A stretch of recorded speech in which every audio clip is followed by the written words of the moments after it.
millennium. After a brief 2-month hiatus in the warp, which amounts to about 5 minutes in real time. Yep. The Velvet Glove and its mini flotilla arrive in the Pranox system. Who are these people? What is this ship? What is so important about this planet? The answer, in short, the Velvet Glove is the family flagship of the Silverwind trade dynasty. Pranox Alpha has been chosen to be their new throne world in the Colonialist expanse, and you all are on your way to becoming legends within this corner of the galaxy. Having reclaimed, found, and uncovered the secret of the Dread Pearl, you all have braved fierce Xenos aliens, strange inhospitable worlds, myriad mysteries of the warp, and one passive-aggressive man who probably rustles bears in his spare time. In the end, you have all emerged stronger, wiser, faster, and above all, richer from your endeavor. So naturally, what's to do with all that pile of money you collected? Spend it on something practical, you know? A nice little nest egg on the world of Pranox Alpha, a promising and fertile frontier world. Home to, among other things, rare mineral resource deposits, interesting Xenos beasts, and rare biochemical compounds that have great pharmaceutical applications. All in all, it would be the perfect planet to start over and begin again. Were it not for the fact that someone was there before you. 2 different alien species have touched Pranox Alpha. One, orbular in nature, and far more advanced than the other, which use some crude form of bioheresy to craft tools and weaponry. We're not sure exactly where these 2 alien species are nowadays. Bioheresy is putting it lightly, Diego. But you all have done your darndest to cover up the fact that intelligent life existed on this planet, and your colonists are none the wiser. As you emerge from the warp, aboard the Velvet Glove, flagship of the Silverwind Dynasty. Flanking it, on the starboard side, is the Krieg, a reclaimed sword-class frigate you captured from a rival rogue trader dynasty. It was a very interesting time to be alive, to witness that boarding action. And of course, give me a second, on the port side, flanking... Oh. I don't have the image. Let me change that real quick. A massive Arc Mechanicus. Vast and powerful starships from the ancient days of the Imperium. The pride of the Martian shipyards. It is an awe-inspiring sight to witness them just be next to you. Because the Arc Mechanicus dwarfs your fucking ship. Everyone turn to allied NPCs.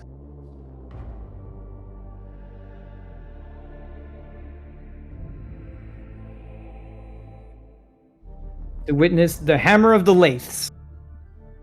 God damn. It's a very low image. It's a low res image, unfortunately. I did not have the correct one prepared. Apologize.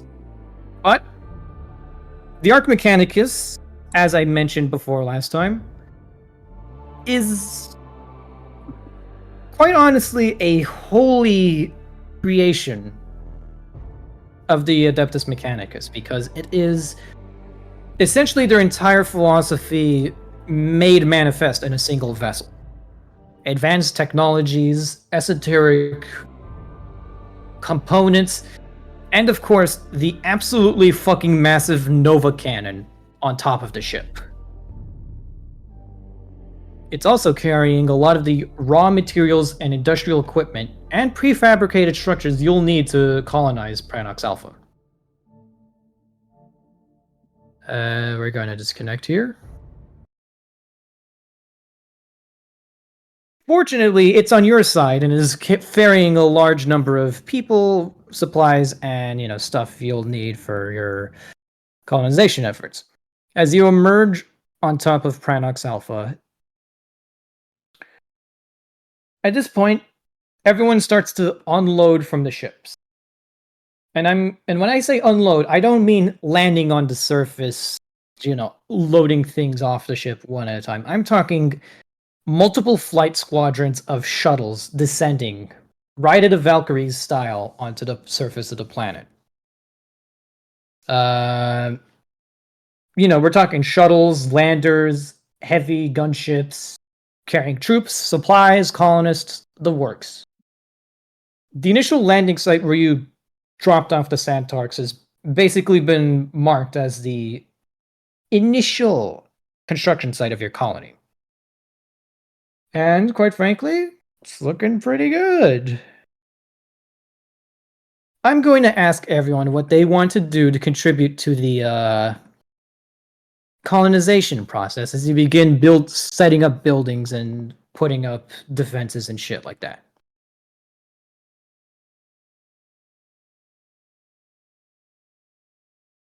Hello? Not it. We can hear you, not it. Bruh, every single time. Grant will for at the moment, Grant is going to be basically perusing through a list of applications and interviews about who he's going to assign as governor. It's funny that you should say that. We're gonna get to that in a bit. Alright, I can wait. Yeah, because I have a whole thing prepared for this. I thought ahead on that front. What is everyone doing for in terms of the physical construction of the colony? I guess I'll go next. Cadium's probably helping out the other tech priests with whatever they need. Just tech priest things. Diego! Oh my fucking god! So yeah, down at the ranch, Cadium has decided to join up with the other tech priests in establishing the first factory module of the colony. It's a laboring process, but, that's what hard work is all about in a mechanicum. Hard, honest work. I didn't realize this version had lyrics. Moving on. Yes, it does. I saw which version you used as someone who's played Red Dead. Yeah. I thought this was the lyricless version. No, it is not. We just have to talk over the lyrics. That's okay. So, you basically go with the other tech priests down to the surface of the planet, descending from the Hammer of the Lakes. As part of your initial contract with the Adeptus Mechanicus for providing all sorts of material support for the establishment of your fine colony, your colony has been awarded one Mechanicum station, which provides a bonus of 1 productivity to your colony as a whole. Unfortunately, due to the very specific language and vernacular used by your associate Ark, the factory cannot be too big.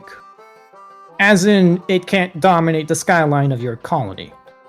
You want something more idyllic, more pastoral, if you would say. Something that looks a bit like home, and a massive spire of chimneys and towers would just ruin the vistas. So you build the factory underground. Oh, sick. Most of the colony will in fact be atop the Mechanicum station, which means that the skylines will be preserved, and the bulk of the Mechanicum's business done out aside from the lay people.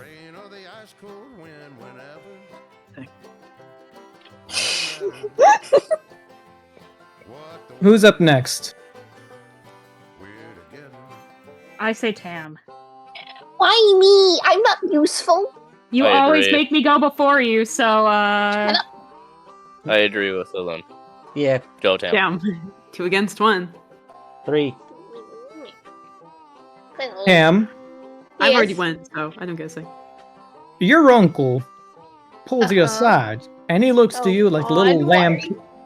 He looks to you like the little Eli. lambkin you are, and he says, Zayden, I have a very specific job I would like you to help me with.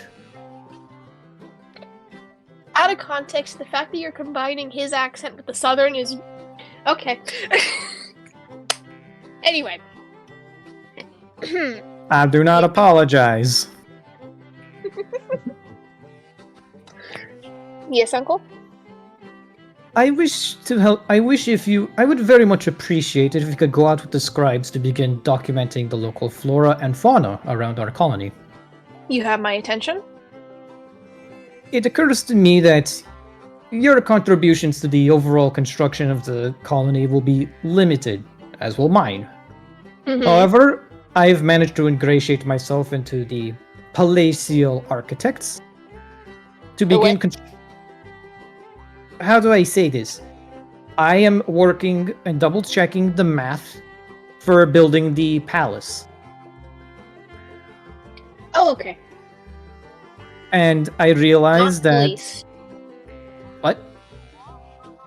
Tam thought that you were talking about the police. Palatial. Like okay. You know me in vowels. It's, the Arbites have that covered. They don't like Got sharing. it. Cool. Yes. Architecture. Got it. So, I would very much appreciate it if you could go and make sure that we know what food is edible and what is not.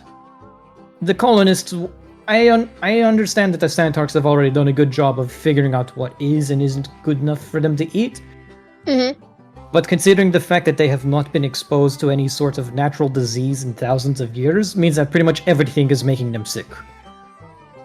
On it. Can I take Goose?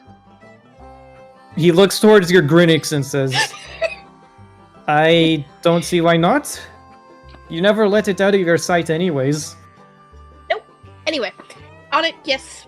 Drawing, writing. Pictures? Do you want pictures or do you just want drawings? As comprehensive as you can make it would be nice. Hybrid. Got it. Huh. Interesting. It only queued for... that's because... That's weird. So anyways, you continue going down to... there it is. You go to the outskirts of the colony's initial construction zone with, like, a data slate, a couple scribes, and Goose, the Grinix. Diego, you should put a picture of what Imperial scribes look like, because it's really creepy. Excuse me, bud. Yeah, I'll do that in a bit, don't worry. Actually, let's put up an image now so you can see what's, Accompanying ZZ. Yeah, you are accompanied by several decrepit old men. With, like, a whole bunch of augmentation. Not concerning at all. Oh! Oh, I don't like that. They're all kind of wheezing, not used to all this sunlight, and most of them can barely move. But they diligently record every single detail you can give them about the local flora and fauna. Uh-huh. Their bony vulture-like fingers work those keypads like I don't know, like an accordion. Uh-huh. And eventually you come up with this very detailed guide on what is good to eat and what isn't. And you identify several local crops that you think would be easily harvestable. Neat. And creatures, I'm assuming.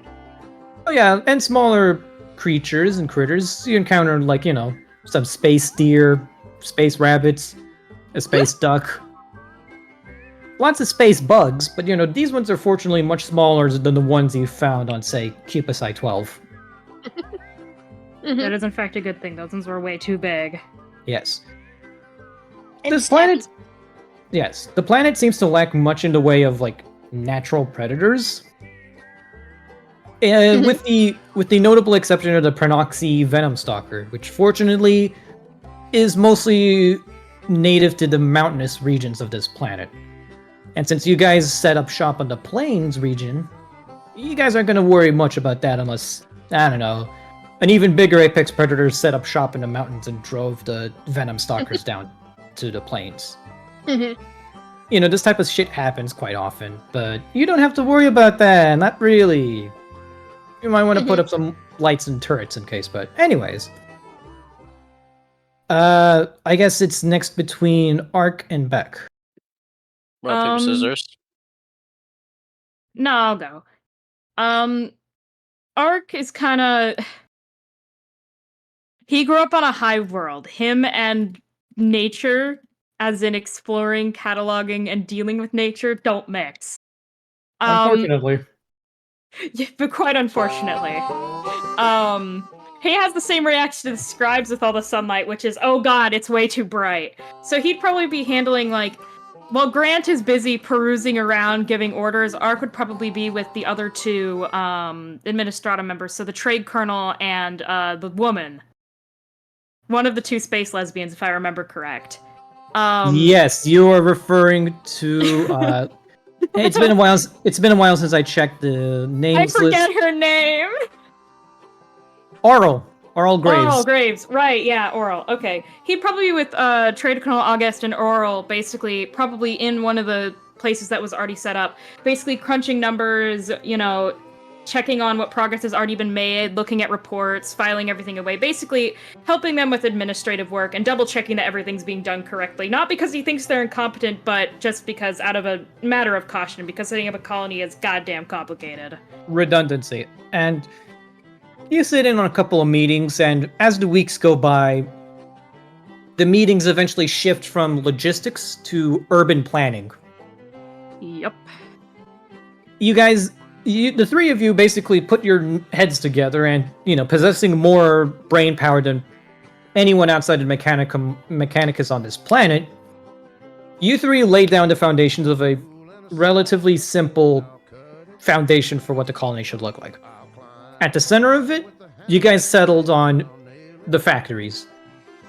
The Adeptus Mechanicus are basically keeping this colony afloat. So it's important to keep their operations in the most defensible position, which would be the center of town. Yep. This also has the benefit of making sure that everyone in the colony can tap into the same power grid. Yeah, because you can put the generators at the center with the other bullshit. The other essential equipment. And from there, it's just a matter of planning sewage, water distribution, figuring out where the cathedral's going, and how many statues of the God Emperor and various religious saints should be set up around town, because, you know, gotta remember who's the real man in charge. Truly. Although, in your downtime, you do have enough time to go back up to the ships in orbit. And you do some, you know, additional side stuff. You know, looking into aliens, for example. Yes, Ark's not at all very, very close to Xenoheresy. Although, learning about aliens can easily be justified with the excuse of, I'm learning more about them so I can know how to kill them better. Kill them better, exactly. No one questions that logic, because they're like, oh yeah, no, we can totally get behind that, where it's just not my cup of tea. But your knowledge seeking of the aliens goes a bit further than that. You basically go into the archive and pull out detailed reports of previous encounters with aliens that the Silverwind Dynasty had. The, the Yeti Scalpers, the Crocodilians, Tau, The lizard Aldar, folk that live in the center of certain planets. the Skaven, who totally don't exist. I know, But basically, you do look into this type of stuff discreetly, and it's not enough to impact the colony's construction as a whole. But, you know, that's basically a lot of what you're up to. Either city planning or studying up on alien stuff. Cooper. Mm-hmm. What is your character doing while the colony is being built? Well, I had a real hard think about this, and I came to a very One conclusion. I What need is me it? some hunting. Hun. Yes. Oh God. They're hunting. There's lots of rowdy wildlife all around the colony that need to be cleared out for, you know. This is an agricultural colony, which means there must be a certain degree of agriculture per square acre. Which means you need to clear out a lot of land. Yeah, I basically Beth literally would like the leave of absence. Who would he give that to? Ark or Grant? He could give redundant forms, like he could give each of them the same exact form. Just basically saying, I'm gonna go off the grid for a bit. Yeah, he basically just hands Ark a BRB, note guys, that says, BRB. I'll be gone for the next 2 months. Where? That direction. Yeah, Ark just kind of takes it and probably, would have a, squad of other hunters sent with him just because they're safety in numbers in case they do encounter any big fat fucking bastard animal that came here from the mountains. There are indeed a couple of soldiers from the household troops that do accompany a Cooper. If only because, you kind of do need someone to keep track of your kills, and, it's like occasionally... You need someone to carry your trophies. That is true. Can I, if Grant were to know that Beck was going hunting, can Grant volunteer Randy to be like his weapon carrier? He's gonna have to carry a lot of weapons. Yeah, Randy. That's Randy's job. Yeah, Randy has become the official weapon bearer of Beck during this brief period of time. And Beck's expedition, shall we call it, takes him to various corners of the planet where he's basically just hunts the local wildlife to clear out space for the colony.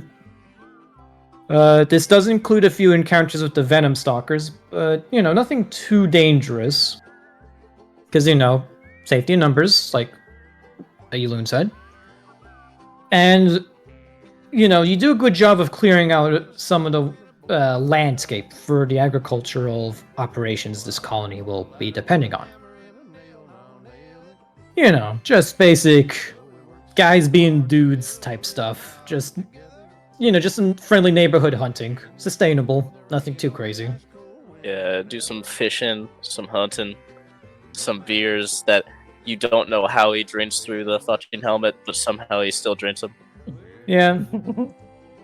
I think he has like a straw hole that he can open in the bottom. Yeah. Emergency induction pork. Yeah.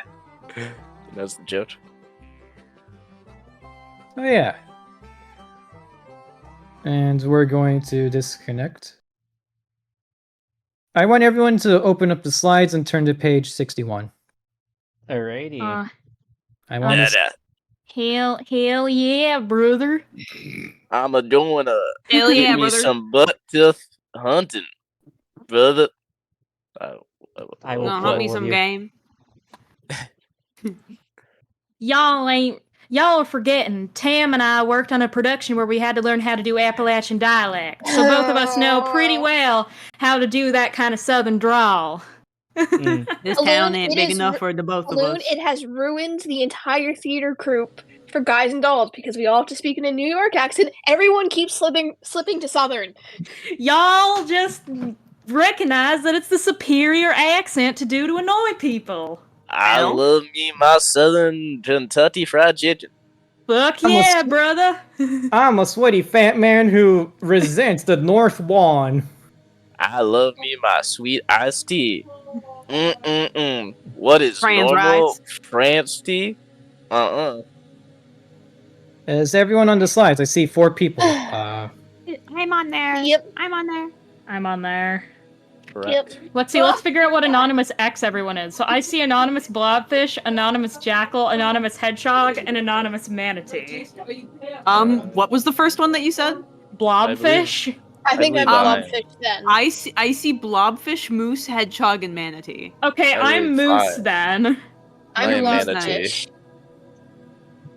What the fuck am I? You're You are a Hedgehog? hedgehog. Yeah, No, you're I hedgehog. see hedgehog. Oh, you're then you're Jackal. Jackal. Okay, I'm Jackal.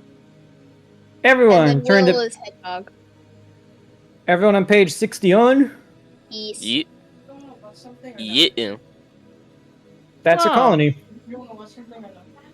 Whoa! It Look looks at so that. poly. Look at those actual buildings. I just imagined a wall. There's a wall in the corner. You can see the wall in the background. I still only imagine a wall. So, I yeah. imagine that just left when it was a wall. I was like, it's a stale wall. Yeah, so last week I said I came up with a thing. This is the thing. Oh, did you find a city builder? Not just any city builder. One of the 40k games I had on Steam released a map editor. Oh, Oh. fuck yeah. So these are all assets from a licensed 40k game. Oh, hell yeah. Yes, this is basically just me looking at a custom map builder for Warhammer Battle Sector and being like, yeah, I could do something with this. And lo and behold, this is something I wasted 3 hours of my life on. It looks good. I'd say Yeah, waste it's really is a strong word. Yeah, because as you can see, actual city planning kind of went into this. Those little brick buildings on the lower right-hand corner, that's basically your residential zone. Sick. The big cathedral-looking thing off to the left is the cathedral, airdropped from the bowels of the Krieg. That's great. Airdrop church. The big tents towards the middle front, commercial district, lots of tents from people plying their wares. Everything next to the green tents is basically the military zone. You got anti-air defenses, small landing strips, tents for the troops, and the hospital is the 2 towers behind the big crane. Not the Twin Towers. Yeah. Shut. And the middle thing with the big orange silos, that is the Mechanicum station. Oh, hell yeah. Yes, as I said, most of it is underground, so technically the colony is on top of a massive labyrinth of industrial complex. That's perfectly fine as long as they're not dominating the entire fucking surface of the planet with polluting factories. No, it's fine. It's fine. It's not going to poison the water down the line. We swear, guys. I swear. We swear, guys. But yeah, you guys basically witness over the course of I want to say, 6-month period. Okay. Witness this. Because this is a very long process of just building everything. Granted, most of it was just like airdropped from the ships in orbit, but it is still colossal undertaking. Why we lost 8 profit factor to fund it. Worth it. Most of it, however, went towards another structure on the surface of the planet, the gubernatorial palace. Everyone turn to page 62. Now, mind you, the architect in charge of building this Mannerly estate, realized that his client was a Krieger, which surprised him because, Kriegers usually aren't in the business of ordering manors. With this, he had to look at some of the more inspired examples of architecture throughout the Imperium. Does he go for, say, something Maccabean temple would go for? Nah. A gilded palace like the ones on Old Terra? No. He was thinking something more along the lines of the brutalist neo-concrete installments seen on the surface of the once beautiful planet of Cadia. Realizing that the casters, or fortresses, native to the planet of Cadia would be more befitting his client's more militaristic tastes, he went about converting a standard palace meant for the idle rich into a battle-ready fortress that would serve as this planet's last stand. God damn. Armed to the teeth with 4-foot thick Durasteel plating, anti-air cannons hidden in virtually every spire and tower, and enough minefield ordnances hidden in the gardens to basically make a squig blow up just by sneezing on them. Coupled with reinforced plasteel gates, a singular front entrance guarded by, lots of turrets and sniper spots, and of course the numerous redundant corridors within to befuddle and obfuscate the true layout of this palace. Meaning that anyone who doesn't have a floor plan will likely die of starvation before they see anyone worth shooting. Because, we'd get lost without a map. And of course, the main fixture is a massive tower converted from a cyclonic torpedo. I like this a lot. Yes, the main tower was created from the hollowed out shell of a cyclonic torpedo, which, in case you're not familiar with 40k lore, cyclonic torpedoes are the Imperium's weapon of choice when it comes to destroying entire planets via exterminatus. Yep. It's a planet nuke. Yes, and the planet nuke serves as the central statement of this mannerly estate, essentially. You are basically going to be living in a hollowed out super nuke. Sick. However, That's so Grant Core. However, there are 8 hot tubs. 8 hot tubs? Fuck yeah, that's one for like... Skid, you're gonna rust. That's like one for each... No, that's one for like each higher up. How else am I supposed to bathe? I To be fair, just the humany parts. Maybe you want to leave the metal bits out for dry cleaning when you're in there. For dry cleaning. I mean, kind of hard. A lot of metal. Yes. But, I think... Yes, and there are also 4 sub-towers, one for each of Grant's main lieutenants. Man, his bathing must be terrible. Those 4 Does he know? towers... Yes. Yes. Each of you have a dedicated sub-tower of this palace, basically as your own little stomping ground. Sick. Yes, That sounds like a Minecraft build for 3 of us. Yup. Yes. Skid.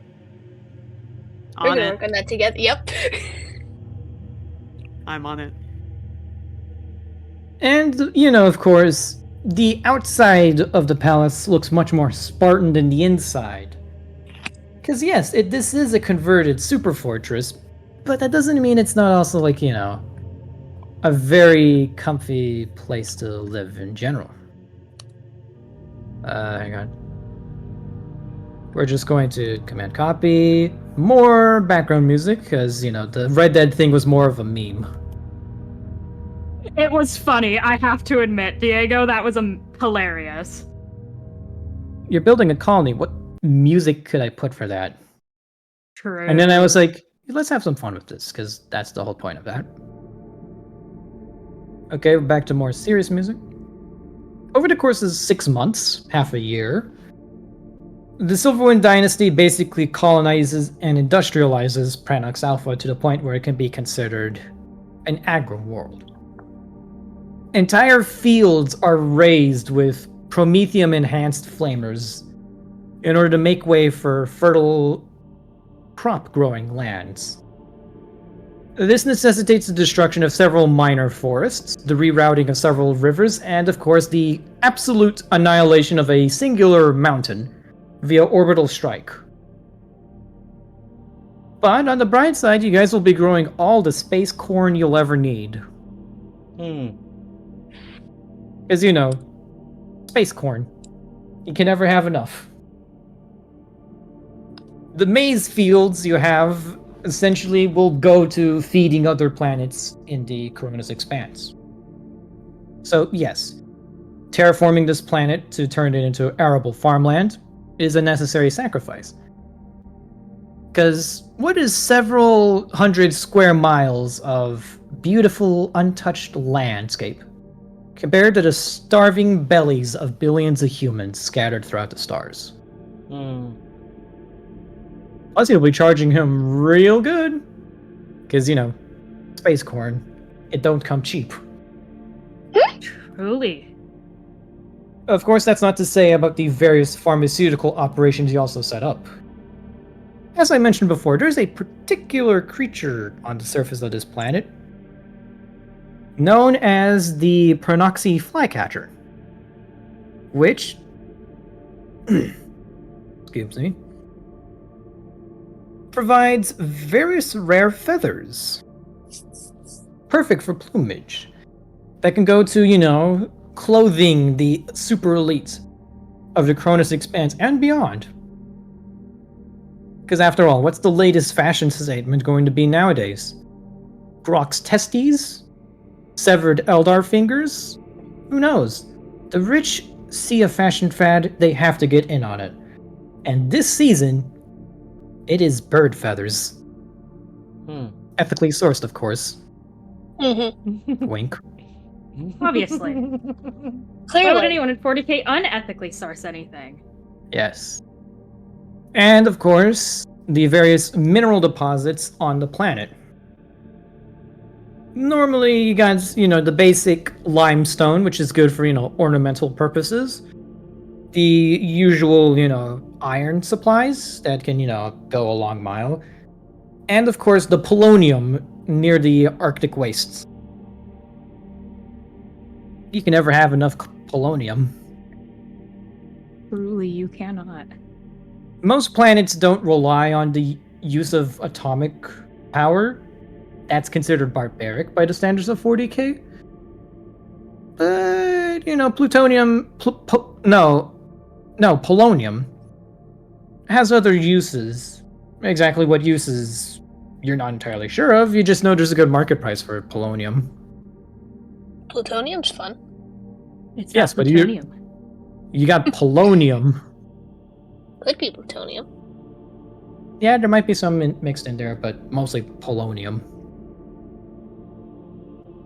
Of course, through it all, there is still one thing that this colony needs. Someone in charge. Lord Captain Grant. We're going back to you. Ostensibly, you are the highest ranking person on this planet. You legally own this planet. This planet could basically be named after your knee if you wanted it to. But the truth of the matter is that you're not going to be here forever. Once you've set up this colony and, made sure that it's stable enough that it can last without you, you'll need someone in charge. Someone you can trust. Someone not too expendable, but not too dispensable. Someone who is that perfect mix of useful, but not too useful. Someone you can control, but someone who has enough initiative to run things without your constant input. A loyal, useful idiot. Maybe not idiot, because let's be honest, you are mining polonium on this planet.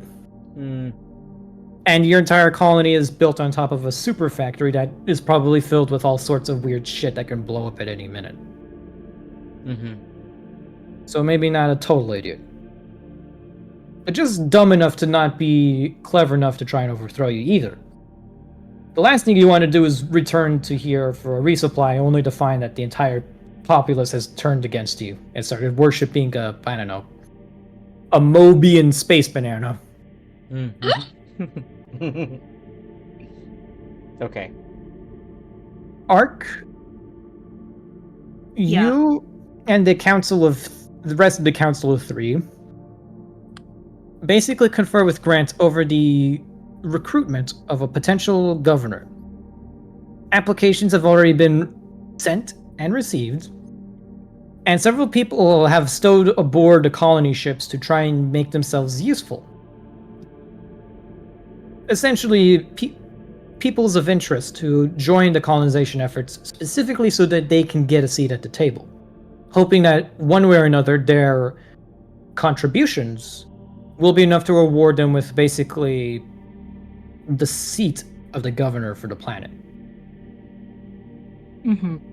Eventually, you narrow that list down to...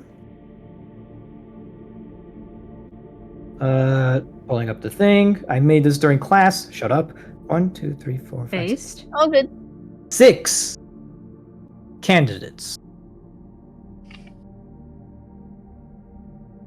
I am going to roll me a 1d6, either one of you. Will you do it? I'm currently in the middle of drawing. Alrighty then. Where is the dice spot channel? Found it. Oh my god, young ZZ is so adorable. Little baby. That's a 1. The first name on your list is Torena Kane. Not too remarkable, but not too unremarkable either. Torena served a long and notable service on the Chartist fleets. Basically the civilian counterpart to the rogue traders of the Imperium. Yep. You guys get all the glory, but it's the Chartist fleets that are routinely transporting goods between the stable, colonized worlds of the Imperium.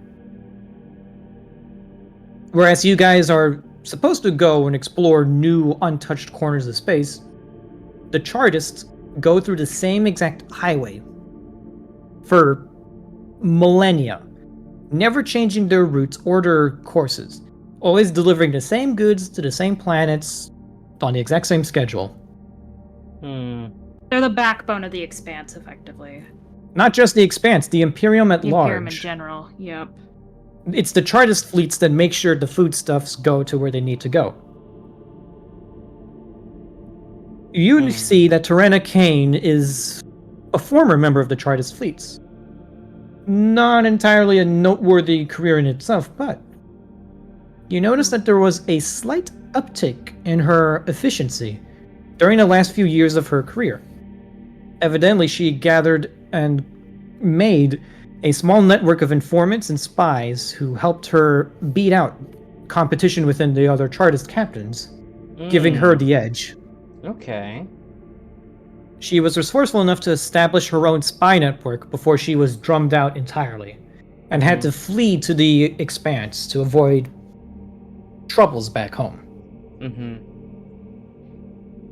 She seems very capable and independent, but she might be a bit too independent, and she was used to running her own ship. Right. So while she can help you get the right gear, help you get the right things the colony will need, she might resent being told what to do. Yeah, that Let is me a be. no. Let me real quickly pull up my Rogue Trader Central and let me be your favorite tribe. What was her name? Torena what? Torena Kane, To, Rena, and then Kane. Okay. Her name's. No, I'm not quoting that. I'm gonna DM you the spelling.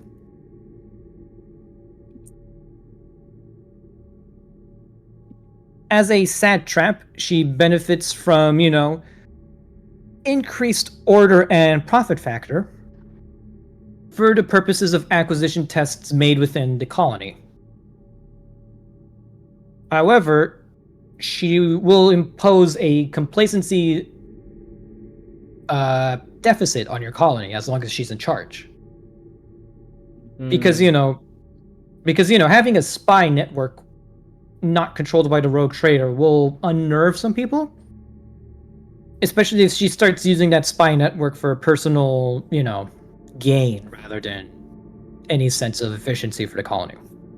As Grant's looking at this document, he's going to think out loud to himself. He kind of goes, a parasite. Useful, but ultimately not quite what I'm looking for, as he sets the file down. So, Diego, plus productivity and what was the other thing? It's a +5 profit factor for acquisitions. Okay. +2 order and -1 complacency. Okay. Yes, Father?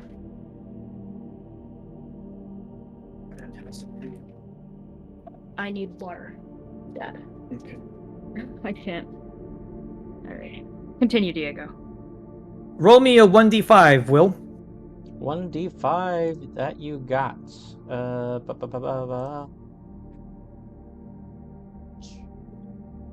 Another one. Arbiter Genray.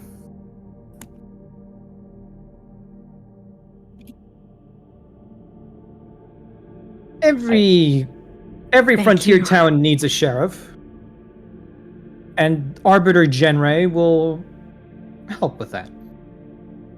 The law system of the Imperium is harsh, unforgiving, and inflexible, which means that when the law comes down on someone, it comes down hard. Police brutality is synonymous with law and order in the Imperium, unfortunately. Mm-hmm. Arbiter Genray is a member of the Adeptus Arbites, the law enforcement Awesome. arm of the Imperium, but she's specifically a judge, a magistrate, if you will. She looks at the laws and tweaks them in order to benefit the downtrodden and hold the powerful accountable. However, she's run afoul of her superiors who are not as flexible in their thinking because of this. While idealistic, this has proven inefficient in managing Hive World territory. Her idealistic views unfortunately led to the overrunning of an Arbites station and the resulting loss of life for several officers. However, many people have benefited directly from her benevolence. And this has just essentially resulted in creating a broken idealist. She's crossed the line a bit too much in the past, and now she is worried that she will lose out if she keeps it up. She essentially fears demotion nowadays, more than she does, anything else. As a giver of laws, she provides a flat +1 order to the colony. But keeping her in charge would result in a slightly greater chance of misfortune, because her misplaced idealism can give her a bit of a blind spot when it comes to repeat offenders and other issues that pop up outside of her perspective.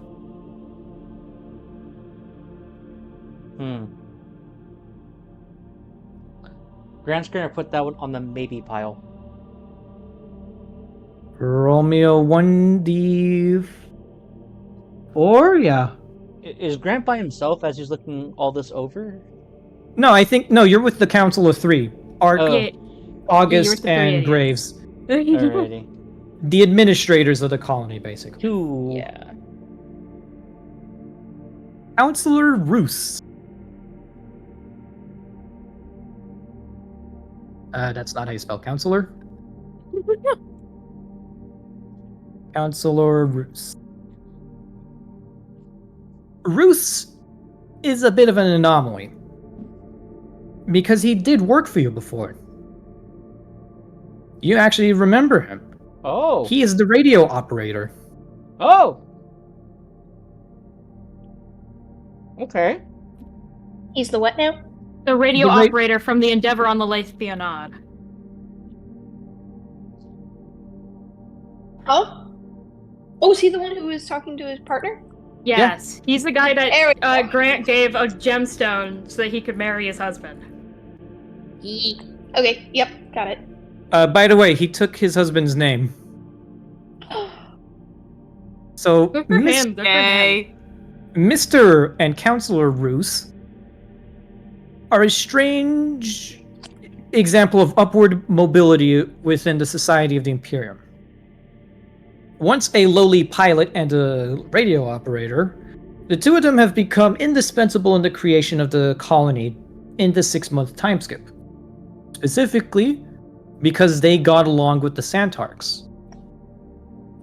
The two of them saw the Santarks as more than, tragic refugees. The two of them saw that the Santarks were a pliable workforce that weren't just a workforce, Essentially, the two of them helped the Santarks integrate into Imperial society much better than religious sermons ever could.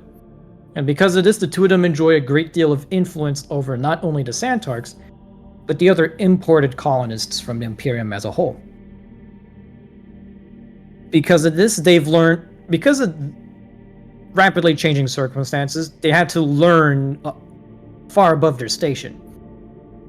But because of their increased popularity among the colonists, because everyone already knows them, so long as order is greater than size, they will provide a +2 bonus to colony productivity.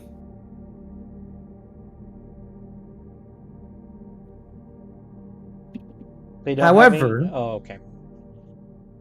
However, these two are specifically lowborn, which means that they were promoted far above their station due to circumstances outside their controls. They aren't exactly the best at diplomacy with more higher-born individuals, and they tend to defer to the nearest source of authority. In this case, you. This, of course, could result in situations where they might be exploited unwillingly or unknowingly. As they aren't exactly familiar with the game, so to say. Cloak and dagger, underhanded politics, bold-faced lies, under-the-table deals, this is all new to them, and their honesty could leave them in a bit of a blind spot. So I'm hearing they need a council of strong advisors. They need strong advisors, yes. But, they would be, but if they had the right, teacher or guidance, they could be a force for good for the colony. Although they may prioritize the colony over your explicit desires, Lord Captain. Grant will put them in the maybe pile. Roll me a 1d3. No, a 1d2. No, yeah, 1d3.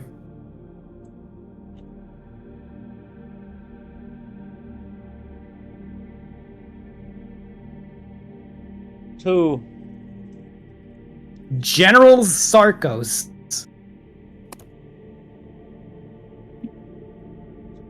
I've been right with all the spelling so far before you sent them to me, Diego. Let's see if I get this one. Oh, I'm so good! Okay. General Sarkos. You think you have on your hands an after battle report. Multiple, in fact. Part of Sarkos' resumes is essentially a list of his various military exploits of a minor expeditionary force in the Cronus Expanse. Apparently, the good general has been involved in the pacification of several rebelling worlds in the past. And because he was often put on administrative positions, he had to manage supply lines and shit for his armies. He knows how to leverage his influence in order to get his troops the supplies and equipment they need. Often by trading from his own personal stores as well. They have enough recaf to keep a platoon awake for 3 years but not enough ammo? Well, a quick visit to the local rattling mafia and, supplies get lost, a couple of forms are misplaced, and oh look, now his troops have enough munitions to storm that little fortress over there. General Sarkos has led a long and illustrious career, meaning he's very set in his ways. And, of course, kind of full of himself, unfortunately. He's essentially reached a dead end in his career, which means that the only way he can stay relevant is a promotion to something outside the military. In this case, governorship of the planet. So long as he is in charge, he provides 1 order and 1 productivity to the colony. However, his eccentricities may result in the misappropriation of funds to, say, hold impromptu military parades throughout the colony. And there's also the chance that he may forcibly conscript colonists to participate in mock military drills to improve colony readiness in the event of an attack. Okay, that's a long one. Yeah. Yes. I'm gonna put that one. Just so you understand that General Sarkos is a character. Yeah, And you might want to tell. And you might want to think twice about putting him in charge. Now then, roll me a 1d2, which I guess is a coin flip. I'll just say 1. Cardinal Hale. Do I go 5 for 5?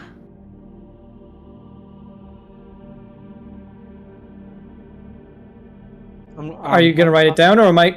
Are you gonna write it down, or am I gonna? I actually don't know which spelling of Hale you're using because it could be spelled a whole bunch of different ways. Hale. Yeah. Nice. You know the Drusians. You've met with them. You bartered a holy relic for them, and cleared out a pirate den just to get it for them. The Drusians are a very simple faction. They want to colonize new worlds.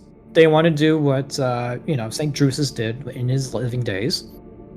Cardinal Hale kind of is adjacent to that main philosophy. In short, Cardinal Hale believes in the art. He is a patron of the arts. Not liberal arts, mind you. The religious arts.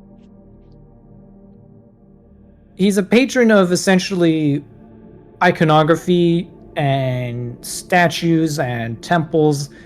He loves making shrines dedicated to St. Drusus. He enjoys essentially anything that gives praise to the God Emperor of man. If you show up to him with a painting, a very inspiring painting of any religious figure in the expanse, he'll want it posted somewhere public where everyone can see it. Having him in charge would result in a +1 to piety and a +1 to complacency.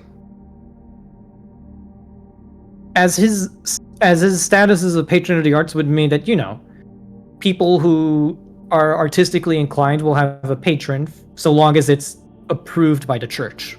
Right.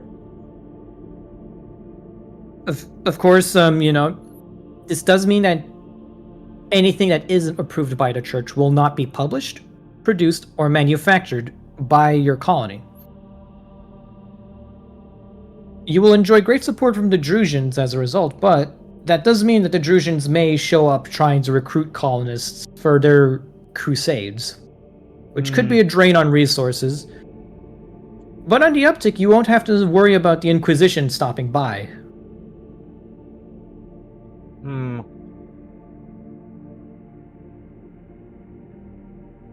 What's the last one? Your cousin. Grant pauses as he reads it. Specifically, a minor noble in House Silverwind known as Marius the Eccentric. Marius is a fucking piece of work. He grew up in Raelion with a silver spoon in his mouth and a codpiece made out of gold for a diaper. Marius knows nothing about hard work. Marius knows nothing about honest work. He doesn't know anything about work. Marius is essentially, how do we say, he's a Habsburgian inbred noble who thinks his superior bloodline guarantees him a job as your governor. Specifically, your blood, because he is in fact your third cousin twice removed on your grandfather's aunt's son-in-law's sister's side. Wow. Who knew that? Who knew that great-great-grandpappy Phobos actually got a girlfriend? Well, the annulment was a bit of a scandal. Yeah. I wrote that down, Diego. Of the job to being Grant's third cousin twice removed on his grandfather's stepsister's side. It's now in writing. Yes. Essentially, Marius the Eccentric will, unfortunately, having such a delicate constitution for the hard sciences and anything that's hard in general, Marius is your useful idiot because he has no sense of initiative, just total pursuit of comfort. He will provide a +1 to every available metric of your colony, +1 to complacency, order, piety, and productivity, but -1d5 order, and he has an increased chance of doing something insane that can jeopardize the existence of your entire colony. He is also so delicate in terms of constitution that being in the room with a wild animal is enough to make him freak out. Wow. That being said, his relatives on Rayleon have exiled him to this planet, so he can't leave. Right. He has essentially commandeered an entire wing of your palace as his own domain. And there's nothing you can do to get rid of him. He is just here now. The question is if you're going to give him a job, or just let him be there. Okay. Ark. Ark kind of looks to Grant. Yes, sir. Do you think that my cousin would be able to be trained into the position of governorship? Ark kind of looks at his track record and looks back to Grant. Well, he was exiled from his own family, so I'd say he's probably somewhat of a character for sure. Even by noble standards. I'd say you may want to see just how crazy the man really is before you promise him anything. Because, you see him kind of look. Currently, his reputation is pissing himself when a Venom Stalker carcass got dragged through town because he thought it might have still been alive when it twitched. So, you may want to check on him first. Did he just like move in like last week, Diego? Or like have I actually met him? No, not actually. He kind of stayed out of your way because, well, he is an idiot. But he's an idiot who observes protocol. So, I'm very worried about rebellions. However, looking through all the other candidates, let me pull it up right now. I am definitely not going to. So I'm not going to humor Kane, due to her independent nature. Arbiter, Arbiter Genray is someone I'm very intrigued in due to the idea of creating better prosperity.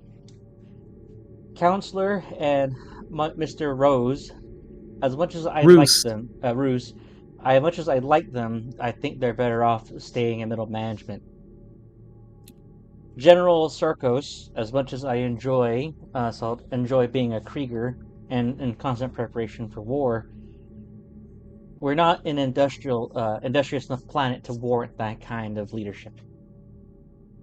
Cardinal Hale, to be honest, I don't trust them. The Druzans.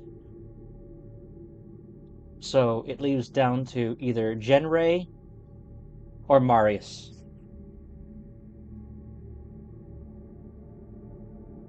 Your thoughts? Ark? Hold on, I'm just writing that down, Will, for the rest of us. Alrighty. I need to pull up a theme song for Marius now. Remember, Will, I'm the one who does all the writing of everything Diego says, so I know. like out of context. It's fine. It's So- fine. Yeah. Okay. Art kind of looks over, the ups and downs of both of them. Either are fine candidates. I will say, out of the two, despite some of Genre's past misfortunes, she seems like the safer option. She's less likely to do something completely batshit, pardon my language, that will ruin the reputation of the colony or potentially cause some sort of rebellion that causes her to be overthrown. She has a good understanding of the law, however, she also is, as we've seen, good with the less fortunate folk. It could certainly help with morale and make sure that everyone is seen to, though it may put a slight strain on resources. Marius knows the game as well. He grew up noble. He knows how things work. I'm a little worried due to his lack of balls, to put it lightly, when it comes to anything potentially scary. I'm afraid of him having a heart attack the second he seems a venom stalker and keeling over dead. Not to mention he's, well, a little bit like everyone, but even more so than some, entitled.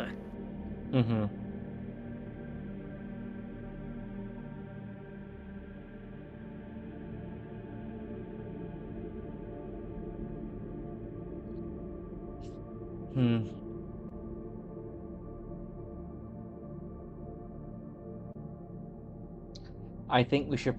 I think.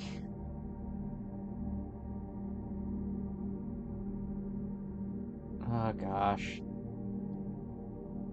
You probably should meet with both of your candidates first. Yeah, let's do that. Let's do that. And so, as Grant just puts the paperwork down, he kind of goes, so much paperwork, as there's like a mountain of documents all over the place about different stuff. Or just kind of blinks a couple of times and just looks to the rest of the three as if with a silent glance of just, he's telling us. Arl Graves is like half asleep, and you could tell her her bionic implant for her eye. The light inside is like kind of flickering on and off, like a broken light bulb. And you can see that the trade colonel is on his 4th cup of recaf. Yeah, you could see also that Ark, Ark basically, you could see that the metal bit that's over his eye. You see him basically kind of, you could tell that, you can like hear the gears whirring in his brain, which is not a good thing. Yeah.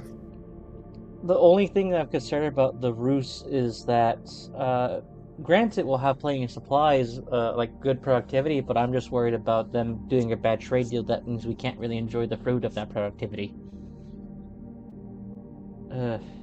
Here's the good thing, though. All of these people are on the colony right now. So, like, even if only one of them becomes governor, the rest can quickly be put into other more useful positions supporting the main governor. Yep. So, it's not like they're all gonna go home. Like, they're all here to stay for the most part. Oh yeah, if that is the case, then I would definitely want General Circos to be in charge of the Planetary Defense Forces. So, which one of them are you gonna try and meet first? Marius or? I want to meet Marius, because I want to meet my cousin. Okay, let me pull up, shit, what was the song I had in mind for, no. I kind of want to meet this abomination of this family, of this, what's the thing when you remove a part of the body? Amputation? Yeah, I kind of want to know what this part of the amputated part of the family tree that became a family circle. Okay, I have the song queued up for the Arbiter, and I also found good reference images for the both of them. Okay, which this might make it actually easier. Okay. As like basically Grant is talking, Art kind of just mutters to himself, I'm gonna have to see the fucking Mechanicus later. As he basically, you could like basically watch as he wipes his forehead. You could tell that something, whatever he has in his head, which he has still not told anyone about, though there is a panel of metal on the back of his skull, is probably overheating from overuse. Yeah, you might need to get a bag of ice for that. Yeah, that's kind of what he's thinking as he's just sitting there. Okay, I was planning on using this song for, something else. But, considering the circumstances, I just thought, why not, command copy. Fuck it, we ball. Mm-hmm. Yeah, fuck it, we ball. Command V. That is not the right thing. Delete message. Dash play. Command V. You guys make a quick detour over to the eastern wing. And already you can see that Marius has already made himself home. Every square inch of this place has been decorated with some strange, tacky something.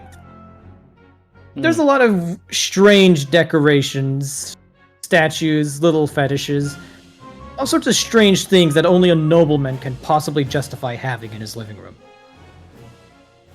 Everyone turn to allied NPCs to get... Oh, nope, shit. Nope. Fuck. Give me a second.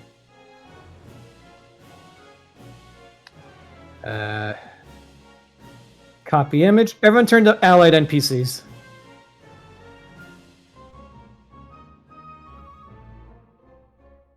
I hate him. Ew. I knew it. Ew. Horrifying, man. Never has there been a more orbular human in the service of the God Emperor. This strange little creature lounging, smoking a hookah pipe, immediately jumps up at attention and says, "My lord! My cousin! Oh, it's so nice to see you! I am your little cousin, Marius the Eccentric. How do you do? How do you do? Please step into my humble abode, although I guess it's more yours, is it not? Fido, come and greet our guests." And you see a very small and abused-looking dog just emerge. And the poor thing is shaking just by being in the same room as Marius. Is this like one of those kind of like abomination dogs that are of bad breeding? No, this is a regular dog. This is a Okay. German Shepherd. Okay. Ah, poor Fido. He was gonna become a cyberhound for Adeptus Arbites, but I rescued him from his litter. Isn't he so well trained and behave? Fido, sit! Fido immediately falls over and plays dead. Oh. Like dead? He's still... You're fairly certain the dog is still alive, but you can imagine this is how the dog makes sure the guy leaves him alone. So the dog is playing dead. Okay. Yes. He's my 38th pet. They don't last long, I'm afraid. Come, cousin, come seat. May I offer you libations, perhaps?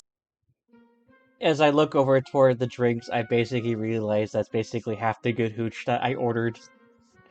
I'm sorry, I had to check. Make sure there were no poisons that would befoul your precious bodily fluids. Ark sees his very middle of the line whiskey over there, and you can just literally is Cadium with us, or is it just Ark and Grant?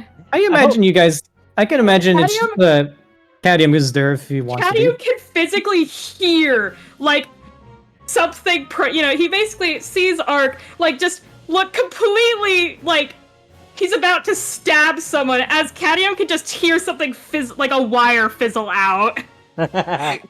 Cadium's kind of just like sitting there like, dude, he's thinking he's not very good at hiding his expressions when he does express anything other than pure joy and happiness and whimsy, but he gives you a look of, holy fuck, why is it making that noise? That's not normal. Cadium can also probably tell that every single one of Ark's in like brain implants, the infused knowledge and the cortex implant are probably horrendously overworked, and he has not gotten the maintenance the entire time they've been there because he hasn't had enough time. Padim looks like he's ready to gag. So, I imagine this is about the job application I sent in. I know. Mother said that I was a shoo-in, but then I heard you had such talented candidates, and I thought it'd be best to let you mull it over. Give the help a chance of glory before rightfully handing over the keys to the kingdom to someone in the family. You know what they say, you can't choose your family. Grant is just thinking to himself, he kind of goes, this is what my family line is led to. And Grant just came across a very startling revelation. If Grant dies, does this mean that he becomes the next rogue trader? No, you can choose an heir that isn't in the bloodline. So if you designate a legal heir to the fortune, Marius gets nothing. Okay. Although Scary that does thought, beg the question if Marius is doing this specifically so he can get the inheritance. Hmm. But then you take another look at him and you're like, his mother came up with the idea. This guy's too dumb to do anything himself. Right. As I like walk over casually and I, make myself like a very basically is there like non-alcoholic options here, like orange juice or something like that? You can have one of the serfs bring in some orange juice if you would like. Alrighty, I'm just gonna do that. This is your house, man. This is your house. You have tons of servants. Yeah. And as I walk over, as I take it and I go, salt. And like when Jack Sparrow said hide the rum, I basically do the same thing and I go hide Ark's hooch. The servant gives you a very wide-eyed look, but nods quickly, and anyways, no one quite see it, but the unseen mechanisms behind this castle immediately start moving Ark's hooch. Yeah. So, anyways, I just felt like I should introduce my retinue to you, and he would not, due to my gas mask, he can't see my eye twitching. It's very nice to meet you officially. Oh, it is my pleasure. I am so glad to finally meet you. When I heard that you inherited poor Uncle Darwin's warranted trade, I thought to myself, there's a man who is worth living up to the standards of.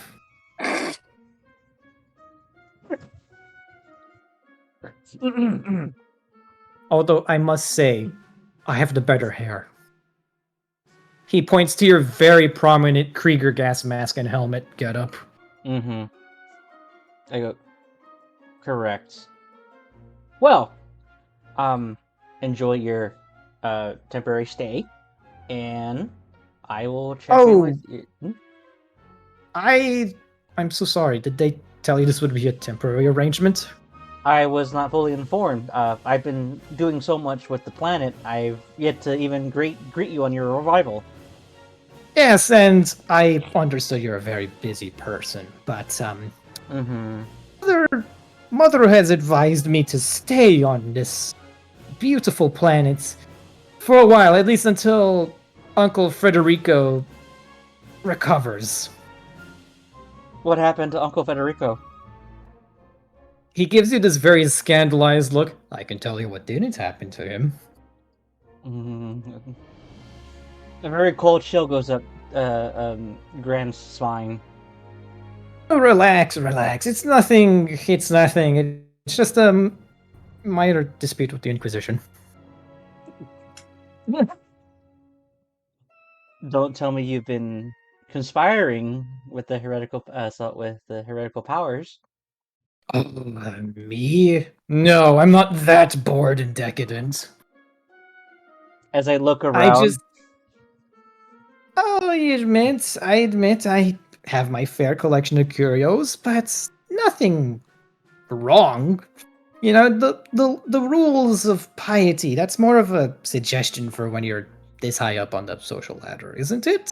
Ark looks at him, just stares at him, narrows his one eye. Cadium can hear another wire just, like, electrically, like, give off static as he just mutters in, like, the most perturbed high Gothic you've ever heard from him. This reeks of Slanesh. He looks to you, Ark, and says, "Oh, you speak High Gothic too?" He switches over and says, "I am so relieved to see that my poor young cousin has such educated help on staff." Out of context, doesn't Grant speak High Gothic? Yes, I do. Yes, I do too. I don't think. This guy grew up speaking High Gothic. He's just having a conversation in Low Gothic for everyone's benefit. I admit, cousin, that little thing with Uncle Federico, it's all fine. It's just a ticket to the circus, nothing to get too worried about. But I understand you're a very busy man, and I understand you have a whole... He just gestures over to the colony off in the distance and says, "Business. Though I do hope you think of little old me when you consider who should be governor. It'd be nice to have a Silverwind on that throne, don't you think?" As I walk up and I place both my hands on his shoulders, he's gonna go, "What's family?" And I just let go and I just walk down the hall. "Be sure to come by at around 4. We're having people chess in the front lawn. The losers get hunted for sports." Excuse me, what?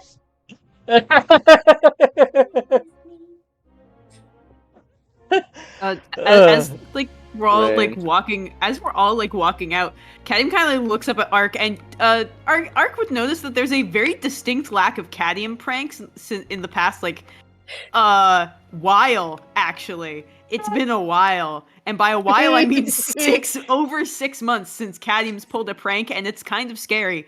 Cadium kind of just goes, "Have you considered getting that checked out?" Ark kind of looks to Cadium. If I'm gone, one of us is gone for more than about 24 hours, everything is going to melt down. Once we have someone on the throne, I will talk with Kadrian personally about fixing. He kind of gestures to, like, his head. All of that. Trust me, it does hurt. I would Grant- recommend you get that checked out now. Ark just kind of blinks a couple times. It's been 3 weeks since it started, and I haven't died yet. I'm aware. I'm very aware it's been 3 weeks since it started. Please go get it checked out. Shall we meet the next candidate for governor? Yes, yes, please. As Grant is rubbing both sides of his temples. You hear very distantly, "Fido, fetch me the good liquor. I must marinate my toes." Marinate. You see, Cadium hears another just zap, like electrical fuse, flickering sound from Ark's head as he just mutters to himself, "Why do I have a feeling that's my 20-year preserved wine he's about to steal?" Don't worry, I've already have the staff saw staff hiding it from him. You guys basically round the corner and you can see Grunt holding a massive crate of hooch and he says, "Ugh, sorry, boss." And he just discreetly returns into the shadows from whence he came, but being an ogre discreetly is more like battle crouching over to the short shadows. Yeah, I'm gonna say this. I was gonna say that's an ogre. Please tell me we just hear him his footsteps as he stops back over because he's wearing combat boots. You can hear a lot of bottles clinking and clanking. Not the toes. Not the toes. Hey, Captain. Yes, easy. I hate that guy. Yeah, I can see why. The only reason why I'm considering is A, that he's family and they're as a family, and 2, I'm not very well versed in the art of court, and he is. In other Ark words, looks to Grant. "I thought you were a Krieger. Don't I- you not have family?" We do, but we do. However, we don't really know each other very well. Of between me and my 10 brothers and sisters, we all kind of just did worked and rarely socialized with each other. This is probably like the one rare opportunities where I actually could get to know a relative. With So all fun due thing. respect, sir. Hmm. He's your third cousin, twice removed, on your grandfather's stepsister's side. Mm-hmm. And honestly, Yeah. I think he's going to keep giving Ark some issues with that. Mm-hmm. Also, being in charge doesn't mean you're alone. You have advisors, and you've got two people who are very well versed in nobility and how to deal with court situations. That aren't Right. him. One of Right. them being me, the other one being my uncle. Yes, however, I need you as part of my retinue, not managing the planet. Mm. He's Don't got Shall a we move point, on? ZZ. So Hand me the don't plan. yeah. Don't worry, Zizi. As I Absolutely. give like little light taps on the head. I appreciate the sentiment. Ark looks over to where Grunt is not very discreetly hiding. Oh, and Grunt, get that dog away from him. Poor thing is gonna scare himself half to death. He nods. He can hang out with Goose. That's No. I mean, maybe. Maybe. As a player, I love him, but in character, I don't know if I could actually trust it. Okay, let's regenerate. Fuck it, let's go. We ball. Okay. Everyone turn to ally NPCs to see Arbiter Katarina Genray.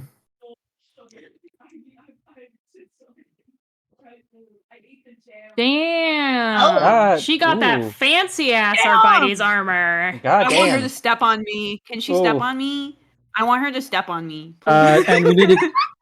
And we need to cue up the music because you know.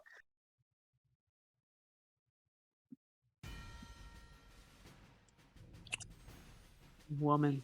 You guys march down to the local Arbites station, which is basically just a makeshift barracks, Mm-hmm. and you can instantly see a marked difference in surroundings. You can see Okay. Adeptus Arbites are in the front lawn practicing drills with their shock batons, riot guns, and shields. You can see them practicing and reversing citations and criminal procedures. What's the sentence for stealing water rations? 30 days imprisonment, sir! You know, stuff like that. And at the balcony of this 2-story building, overlooking this entire operation, a tall, regal, well-put-together woman in modified Adeptus Arbites power armor, Yup. modified for Arbites use. A well-worn shock baton hangs off her belt, and her helmet, spick and span clean, in her other hand.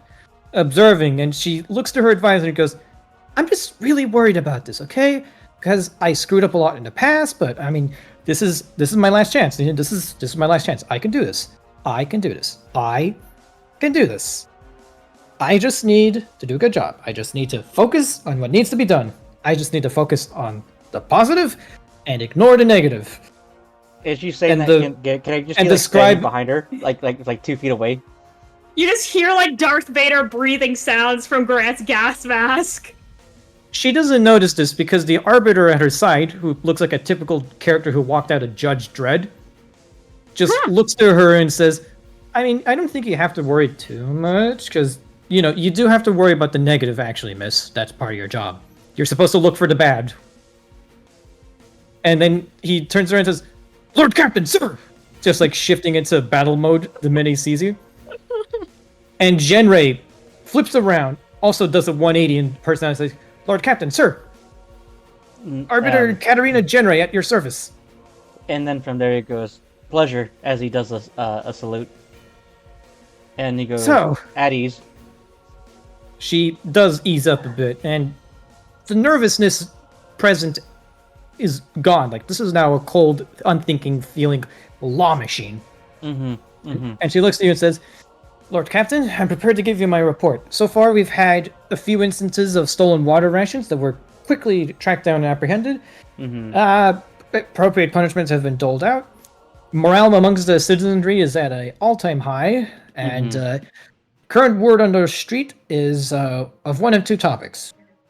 The first being the position of governorship of the planet, and the second being the rumors regarding unsanctioned alien ruins on the planet, sir. I've already quashed rumors and said that they are nothing but traitor propaganda. Officially, there are no aliens and never were on this planet, sir.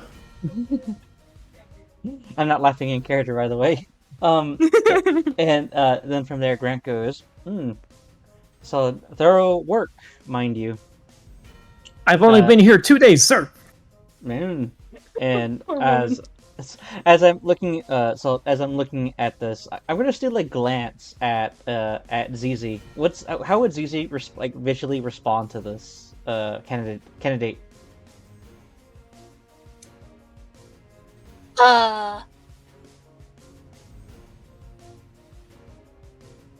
Kind of like a loon. You know this face. Which is like oh wow, that's a lot. Yeah, like the wall. And you see Ark, you see him, twitching as if he immediately wants to stand at attention because he used to work for the Navy. And you could see he's immediately in her presence just fighting the, no, you're her superior, don't do it. It's just kind of the look on his face as he's trying not to immediately salute her and stand at attention. Genray, what brought Yes, you Lord to Captain. What brought you to this planet? And please call me Grant. Yes, sir, Grant. I am from Atoma Prime. You may be familiar with it. Yeah. I was running a local station of the Arabites dealing with the water cartels. I thought I could get through to some of them, I just thought, hey, maybe they're not all bad eggs, I thought I could just, talk with them, settle something, And I think I know some of my coworkers are dead, and I sort of had to get transferred out here. My superiors told me it's a opportunity for career growth, Bring law to a lawless planet to atone for my complacency and failures back on Atoma Prime. And she just kind of gestures, do my job, and I've only been here 2 days, but already these guys are so great. I have no idea where you got them, but they're amazing. Yeah. She looks over to her assistant. This is Leroy. He is my assistant. He has been helping me with everything. Isn't that right, Leroy? And then Leroy looks to you and says, "Yes, ma'am, yeah." He's normally much more friendly when he's not standing at attention. Walk with us. Okay. Leroy, could you please keep an eye on the boys and make sure everything's okay? Oh, and if something pops up, please call it in. I would appreciate a heads up. You know, how most rich fucks, they have their own private bowling alley. Grant's gonna start is gonna be walking to his private shooting alley. You mean range? Range, yeah. My private range. Yeah. As we're walking in that direction. Or no, not private. No, we're not close enough for that yet. Let's go to the public one, where the training is being done on the grounds. Okay, slightly north of where y'all are, you see various tents, and this is where the PDF is, the Planetary Defense Forces. Mostly some of your household troopers, some civilians turned militiamen. It's a very ragtag outfit, but you can see General Sarkos has already begun the process of, rallying the troops. And you guys go to the public shooting range, okay, where people are practicing firing drills. Right, and as we're walking over there, it goes, "Tell me, Genray, do you know what people have been saying about me, outside of the obvious pleasantries?"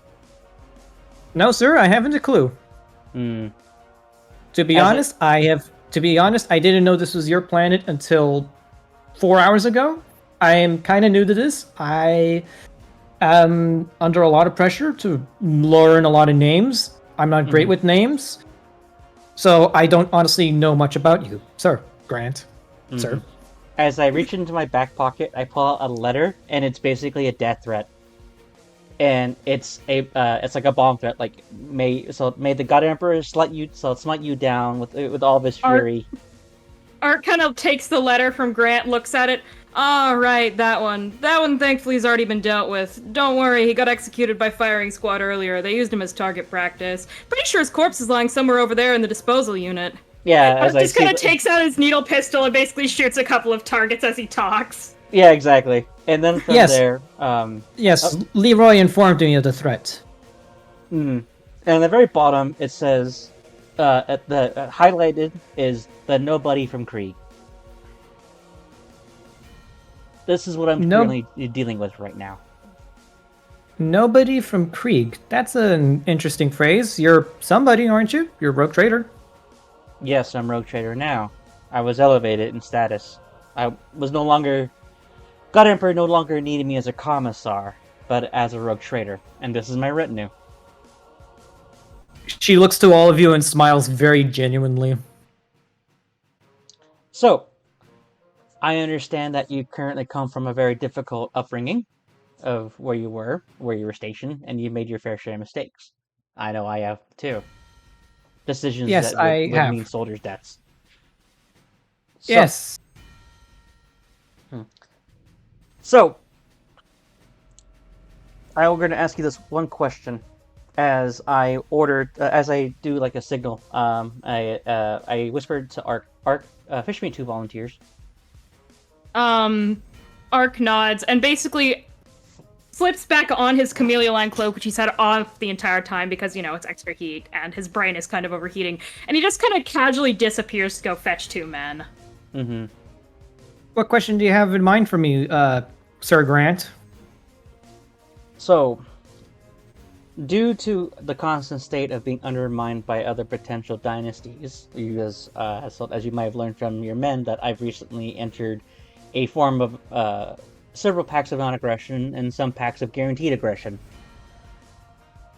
Many forces at work would be coming across, come across to try to undermine me. And the thing is, though, is that I'm all about the prosperity of the Imperium. Yes, you are, sir. So, have the what's it called? Two soldiers been rallied? Yeah, Art kind of comes back and just effectively reappears with the 2 of them behind him and just gives Grant a nod. Mm-hmm. Yes? Oh, it's... As that happens, Grant is going to walk up to like a gun station, and he is going to walk right back to her, and then from there he takes his gun and he goes, and he points it directly at one of the soldiers. Don't move. As I keep the gun leveled at one of them, he is gonna go, "Do you know this person?" Are you asking Jenry if she recognizes the soldier? Yeah. She looks at the soldier, studies him, is like, "Yes, Private Demetrius." Mm-hmm. What are you prepared to do? To defend the planet for someone like him? She looks at Private Demetrius, says, "Soldier, do you have any complaints? Have you witnessed any law breaking recently?" And you can see Demetrius just sort of scratch his chin because he's trying to stand still and it has a gun pointed to him. It's like, the Lord Captain who can do whatever he wants. Mm-hmm. The Ratling keeps shitting on our rations. She nods and looks to you and says, "I think we should have a talk with this Ratling and give him some constipation agents." Good. as I take the gun and I basically cock out a single bullet, and then from there, and as I walk past, her, it goes impressive, and then from there I pull a pin from a grenade and I throw it in between the two soldiers. She immediately pushes you onto the dirt, Lord Captain, rushes over and kicks the grenade football style. Was gonna say, does she kick the fucker because she's wearing Bower armor? And you see that fucker fly. Everyone is tracking it visually with their eyes. Is the grenade a dud? Oh, no, it was a live grenade. Well, you see it kind of blow up somewhere over the hospital tent, and you can hear some poor schmuck screaming. Ark just kind of gives... You just see Ark kind of, pull out a Voxcaster. Fire unit, please report to the medical tent. We may have some flash fires. Over. And you see him just, Ark just, kind of mutter to himself. Lovely. Rod, there's a reply over to Vox, and where you hear, Roger, that was just Roger. He is experiencing bouts of PTSD owing to a misplaced firework prank. Ark looks to just turns his head around and looks at Cadium like, Cadium, what did I tell you about the fireworks? Why are you looking at me like I've done anything? I can promise you was not him. Was it you? No. Okay. Ark just kind of, like, he wasn't even looking at Cadium as if to say, Cadium, you did it. He was looking at Cadium as if to say, Cadium, that's what you almost did to me, you dumbass. Yeah, Cadium has done a distinct lack of pranks. Like, there's been none, and it's been very out of character, and no one knows why. Anyway, Ark kind of then, just, turns the Vox network back on. Alright, thank you. Genray looks back to you, Grant, who she knocked over to try and get the grenade. She's like, oh my god, I'm so sorry. I just saw the grenade. I panicked. My brain farted. Let me help you up, sir.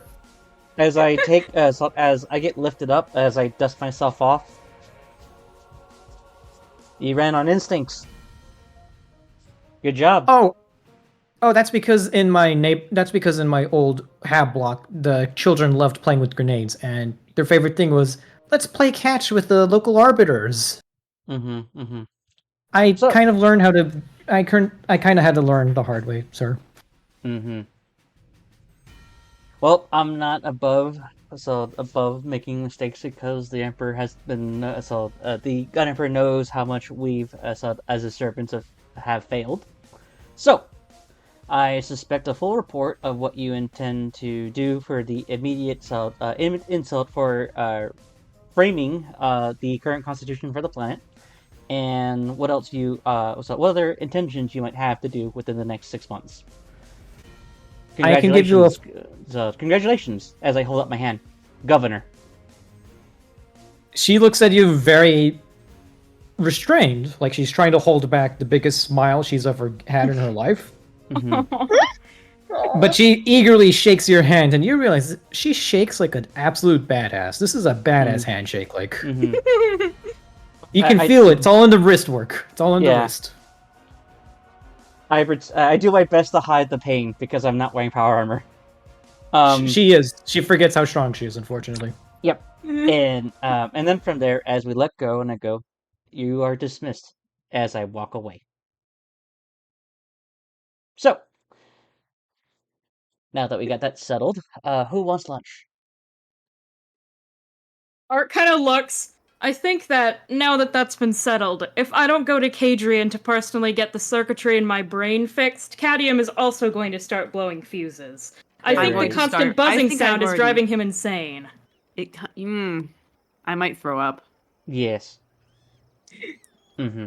So, before we end off, for the scene, Grant's gonna go, well, I still don't want to throw away the rest of the candidates. I still want them to be folded into basically become the cabinet for the governor. So, places of leadership. one with guaranteed lowest amount of authority is going to be my cousin, because you never know when you need a royal as a bargaining chip. Understood, sir. I'll talk with Oral and Trade Colonel August to make sure it gets done. But for now, I apparently Cadium's orders, even though I don't answer to him, need to go under the knife for probably Cadium, how long does it take normally to fix a completely malfunctioning cortex implant that's been overheating chronically for about a month? How long would that take, DM? GM? Depends on how honestly- shot it is, I think, is the question. Yeah, kind of, honestly. Hmm. Hang on, the thing is... Cadium's kind of just like, how ruined is it? Art kind of blinks a couple times. I'm not a tech priest, Cadium. All I know is that, we've been having to make sure that I don't fry the organic parts of my brain by overheating the cogitator parts. Ah, delightful. Yeah, that might take a while. We probably need to replace the entire cooling system, but on the From the bright sound it's side, Lord making? Captain. Yeah, you will. On the bright side, Lord Captain, I'll let you know that there has been no cases of fraud or any economic disaster on our watch. Anyway, I'm gonna go get surgery. You see Art kind of give you a salute and then walk off, and Cadium can just hear the buzzing as he walks off. Sake. Just the electrical hum, Mm, which he should not be hearing. right. No, Cadium should not be able to hear that. Cadium's not even that perceptive either. He's hearing it. He's Zizi just like, could probably hear it, but Zizi wouldn't know what it was. Yeah. Mm-hmm. Alrighty. So, that will get taken care of as Grant will return to administrative duties. Oh, and whatever the greatest Well- catch Lunar, or not Lunar, Back. Beck has made will be framed as a hunting trophy. I wonder if my cousin will take very well to this news. So, Is there any other candidate? Well, now that you've already decided who you want to be for governor, do you want to meet any of the other candidates, get a sense for what they're like? yes, but probably not right now, if that's okay. All right. Because in character, Ark and I think the rest of the trio also all need to get their augments fixed. Right. So yeah, I wanna know guys- what happens with that. Okay, so yeah, you guys basically do a little detour to the if we go back to page 61, that little industrial sector in the middle of town. There's a big front gate, and like huge blast walls, like, separating it from the rest of the colony. And there are Skitari already posted up surrounding the place, just patrolling. Gamma Null is nowhere to be seen, but there is a Skitari sub-marshal just Not there. my favorite hater. No. He looks at y'all and is like, "Nah, nah." And the gates kind of open to you guys. And you're given unrestricted access. And you can see, tech priests milling about, Lex mechanics, and technomats just, maintaining the various machineries that are keeping the lights on and the heaters warm. As they walk, Art kind of looks to Cadium. If you're yelling at me, you also need to talk to Oral. Her eye has been flickering in and out of, how do we put this? Function, and quite literally, the lights out, for the past little while as well. Oh, I've noticed. I'm assuming the stern talk she got from one of the Mechanicus was from you? Oh, of course it was. Who else would it be? Yeah, true. The rest of you all are... Well, the rest of the Mechanicus stay in here, for the most part. Yeah. I'm kind of the only one that wanders about. Yes, sir. It's a very nice little operation they got going on. And eventually you guys make it to this big lift that only goes down.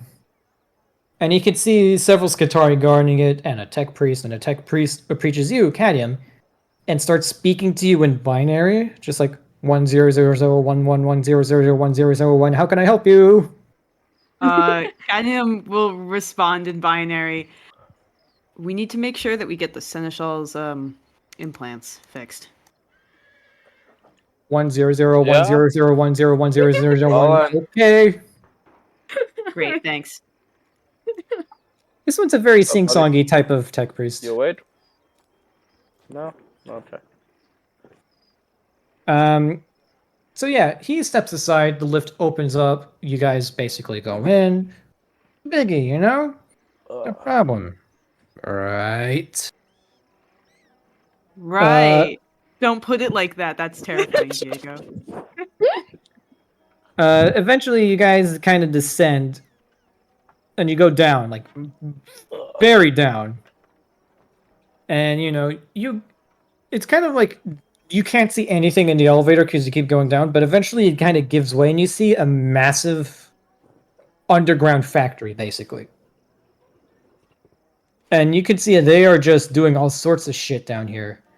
Not only are they establishing foundations for more buildings, but they're also, like, setting up, like, you know, workshops, laboratories, research facilities.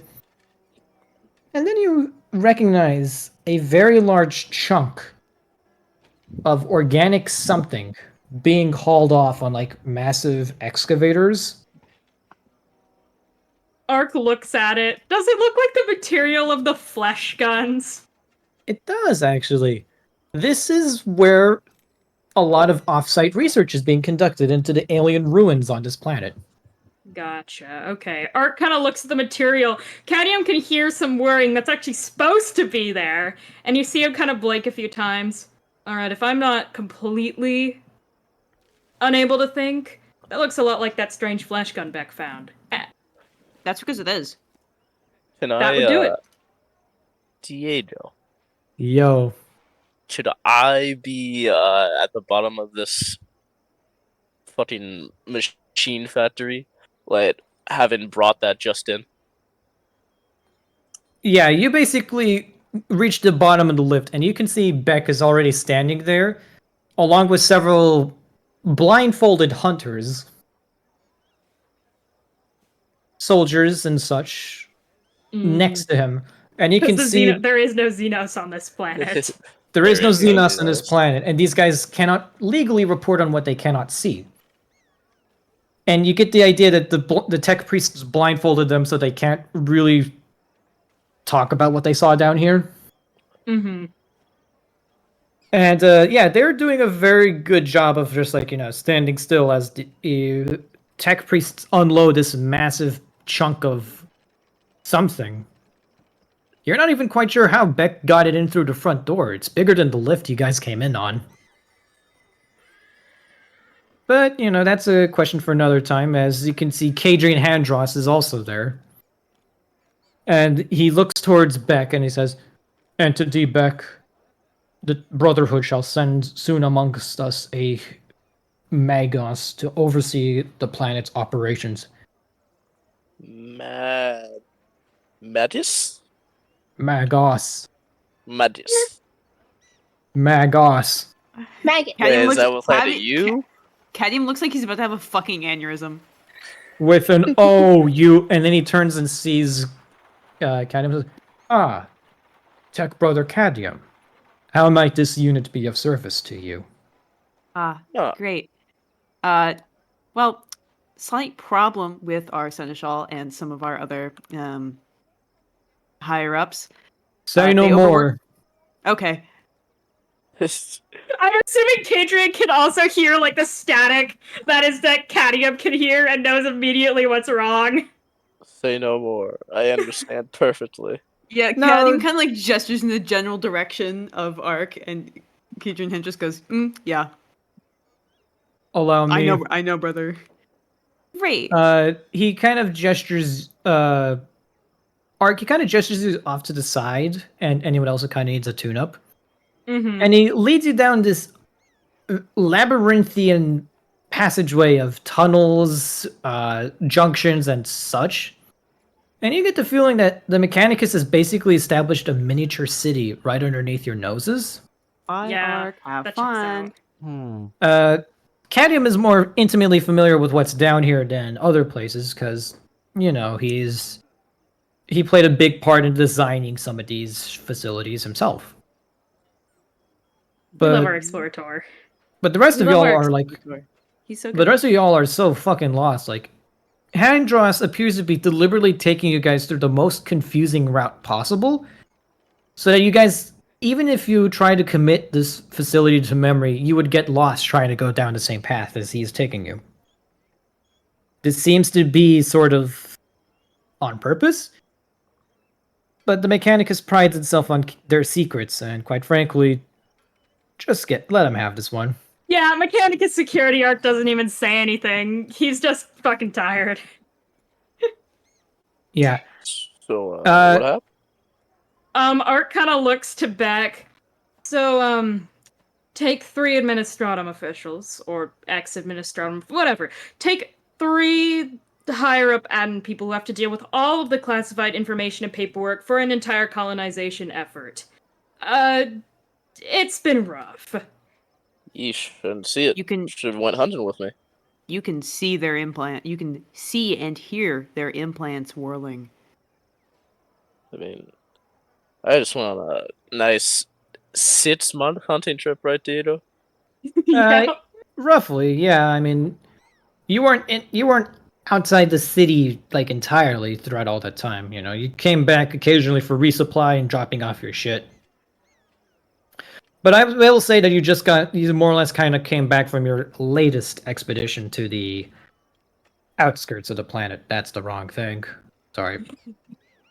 Yeah. It's a nice jaunt down a memory avenue, I guess.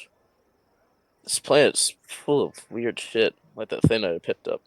You know how hard it was to haul it back? I had to get 2 fucking what would be the equivalent of speedster, Diego? Of a what? Like a mobile mount, I guess? An electric mount. Motorcycle? Do we have Yeah, motorcycles? There's like ground skimmers and ground vehicles that we'd probably have. Adium can drive. I'd say you guys I'd say that you were basically towing it behind 2 APCs. We got Oh my 2 God. APCs. Hell yeah. See, Beck isn't an idiot. When he goes hunting, he doesn't take like a motorcycle with him. He goes out in like something that can withstand a missile attack. Yeah. Rogue trader, baby. You never know what'll happen. Yeah. No, I just delivered Grant a venom sniper snake thing. Yeah, his cousin or something really wasn't happy about it. Left it on the floor in front of him. Started squealing. Eventually, We've Oh, that was heard. you. I didn't know who did it, just that it was really funny. I didn't even know who it was. eventually, you guys reach the workshop that Kadrian calls his own, and you can see lots of bodies. Not human ones, alien ones. That's worse. Ooh. No, that's better. Cadmium's just sitting there like, yeah, seems about right. These Yeah, are Arcus is sitting there like, huh, cool. And you could tell that the gravity of what Kadrian has is not sinking in right now. these are very misshapen alien corpses, and a couple of them were actually brought in by Beck. These were the original inhabitants of Pranox Alpha. Oh right, because we found that one body in the ruins. So yeah, there probably is more, huh? Yeah, you can see that Kadrian Handress has basically converted his laboratory into a morgue, and converted that morgue into a science show, as there are several dissected and specimens strewn around the lab. Some of them floating in giant pickle jars of preservatives. Ooh. And Funky. you can see an entire reconstruction of their skeletons and organ systems just off to the sides, vertically against the wall. And you can see that he has an entire table full of nothing but brains. Iconic. And there's various probes and needles and stuff poking out of these brains with no real rhyme or reason, but you understand that this is an orthobiologist's basic protocol to dealing with an undocumented alien species. Figure out what makes them tick, figure out what kills them, case closed, move on. Rinse, repeat. Cadium Yeah. kind of like leans into ZZ and he goes, so you know when I say not to touch anything in my workshop and you touch things and you know the reaction you get from me, touch anything in here and it will be 10 times worse, but not from me, from Handros. Yeah, I'm sticking by you. Don't worry. Okay. I guess I should try and find a good reference for what these guys look like. None of these look like good options. Oh no, here's a good example of what they more or less look like. Copy. Go to enemy NPCs to see what the corpses look like. Enemy Xenos. NPCs. I mean, they're Xenos. They're not alive, but oh, they're like literally Greys. That's awesome. Ew. Of course, this is how they look like when they're dead. Ah, Yeah. cool. You imagine that they would be more pink if they were alive? Aw, they had little. Their heads were so big. Pronoxy, fleshmongers? Let's just call them fleshmongers. Yes, the fleshmongers, experts in growing their equipment, tools, and weaponry, aren't exactly that impressive visually, now that you can see the full specimens.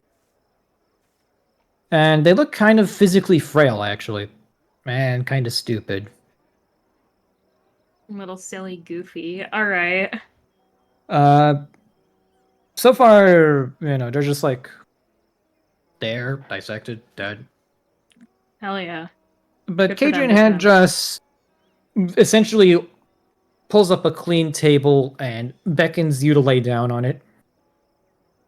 Ark Bro, does to so, lay down. and just kind of like looks to Cadium with a look of "You made me do this, and I don't." Just like the child look of "But I don't wanna." That's kind of the look Ark has on his face as he lays down, even though he knows he has to. He doesn't actually say anything. Cadium just gives a look back at Ark like, yeah, sucks to be you, I guess. At this point, 6 technomats emerge holding burning censers of incense, and they start chanting in this strange binary hymn like 0, 1, 1, 0, 1, But- 1, 0. Just like Boy. chanting ominously as like they circle Ark. And Ark, you are immediately restrained to the table. Yeah, he expected that. And Kadrian Handros like lifts his hands up and says, "Let the ceremony of renewal begin. The holy mechanisms of the Omnissiah shall be renewed once more, and in his glory we shall bask. Administer the sedative." And one of the technomats holding the burning censer of incense sets it down to the side, whips out a tranquilizer gun, and basically shoots a small dart into Ark's neck. Again, Ark is kind of expecting that at this point. He just doesn't even fight it. At this point, he needs a nap. Within seconds, you're off to Wonderland. Fuck yeah. And and you can see the technomat tuck the tranquilizer gun back into his robes as he starts pulling out a small suitcase full of surgical equipment. And Cajun Handress looks to the others gathered and he's like, "Come back at 6." Yeah, I'm fine out later. Understood. So yeah, basically Ark gets a nice fine tuning, and you see another technomat just basically rush off with orders to get Earl Graves down here. Yeah. Although one of the technomats looks to Cadium and, speaking purely in binary again, he says, "We could have just sent someone up there to take care of this in his room, right? You didn't have to come down here all the way for this. No. It was funnier this way. Oh, okay, yeah. Mm-hmm. And then he just goes back to like chanting ominously in binaric Latin.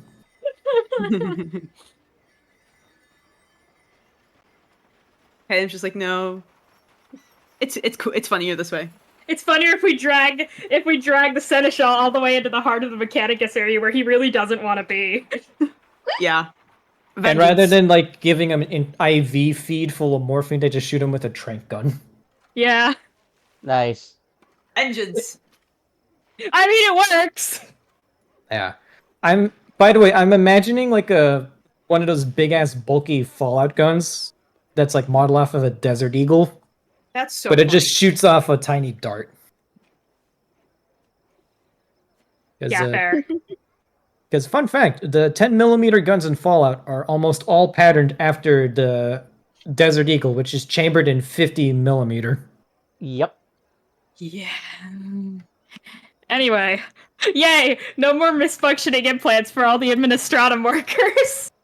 You can see that Cajun Handress is doing his best to like replace some of your things with better stuff. Essentially, it'll stop making noises when you get annoyed by Marius. Although you may now feel a slight tingling sensation in the back of your nose as a result of these modifications. Delightful. Yeah. It's like That's a just sneeze. It's like a little sneeze, but it's not really a sneeze. Such is Sneeze. life. Sneeze. The prices you pay in 40K. And prices you pay. Zizi, were you down here with them? Yes. Why? Okay. Oh no, I just wanted to. through data tablet thing. Yeah. So that's you guys. What else is going on? Grant, what are you doing, Grant? Because you did not go down there with them. Grant is currently plotting some stuff about what to do in essentially using like Krieger-based training programs, and is basically determining if he wants to set aside like a plot of land for Krieger-style training. For if there's ever to be a defense for a planet, that the population would be fully prepared to build a trench network system. So, mandatory gym classes will include trench building days. So they will not escape the trench building days. It will be a mandatory requirement in all gyms on academic as part of the academic program. They will be graded on how fast they can build a trench. Technically, your calling doesn't even have a school yet. Exactly. So we're going to include that into the curriculum. Okay.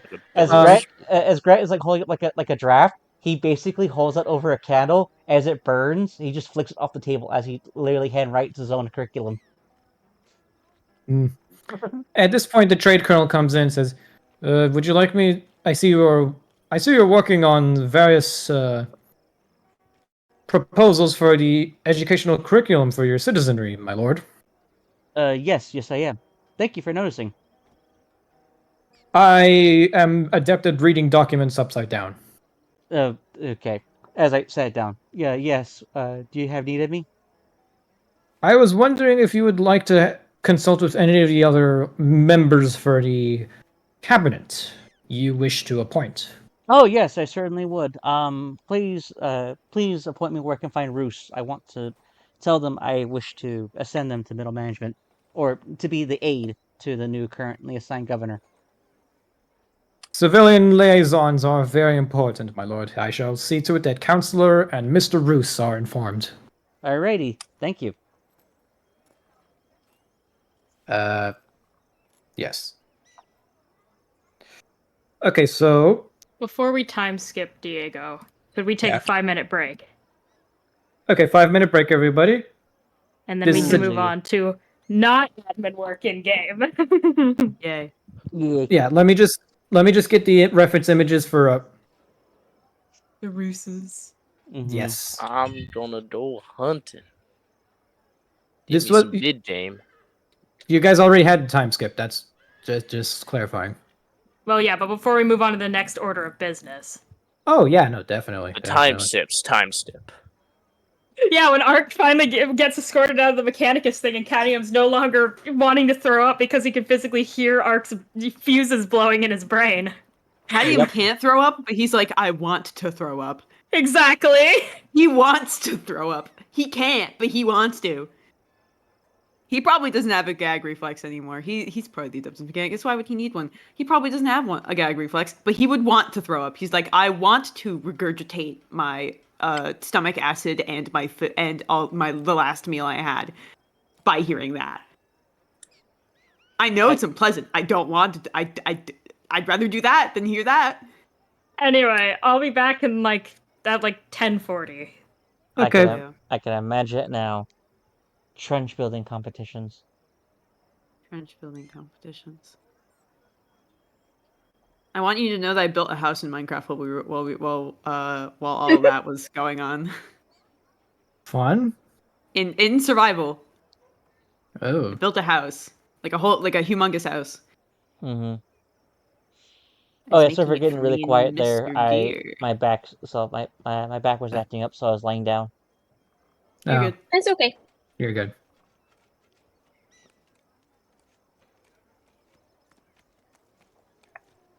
What time do I have to wake up? I have 9 hours. I can keep going. We gotta have the moment. Yeah, we gotta have the moment. I have something planned as well.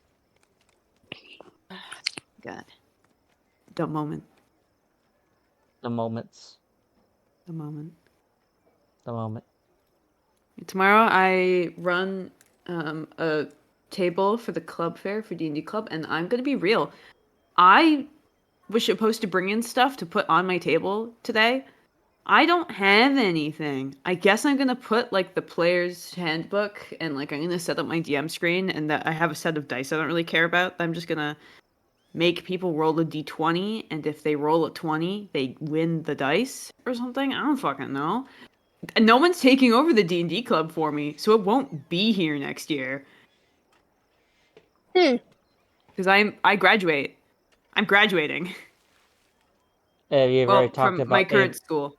Have you ever talked about anyone wanting to take over, or no, nah? The only person who offered is already running a club, and I don't want them to run 2 clubs. That sounds like work. So it was created by you. It will die by you. It's created by me. It'll die by me. Apparently, I have a very powerful legacy, though. So who knows? Yeah, that's for them to figure out. That's the hell did I for just my walk back in on? children. D&D club. My D&D club. I'm doing a club event for incoming freshmen for Acceptance Tuesday, but no one's taking over for me. And the person who is going to is already running a club, and I don't want them to run 2 of them. Especially because they're a ComD major like me, and I know that they will suffer. And I can barely run my club. 2 clubs? No fucking way. So I don't want them to run 2 clubs. So yeah. Oh Are you yeah, forced Tim, to I go? got my townhouse. Nice! I mean, I signed up. So yes, I am forced to go. I signed up for it. Yeah, Tim, I did get my townhouse. Yippee. And by me, I mean just me and Bailey. Me and my roommates, we're all separated in different townhouses at the moment. But we're guaranteed to be in townhouses, and we're planning on moving. The guy who did the housing is going to try and move people around so that way he can put friends together, because honestly, there is not a single empty townhouse, which is insane because there's 20 of them. So we're hoping to move things around to be in a townhouse together, because there's going to be 6 of us, and I don't want to be in a townhouse with randos. It's just me and Bailey in one house, and then my friend Honor's by herself, and then my other 3 roommates are in a house together. And we all have big wanted rooms, so we'll see what we can do.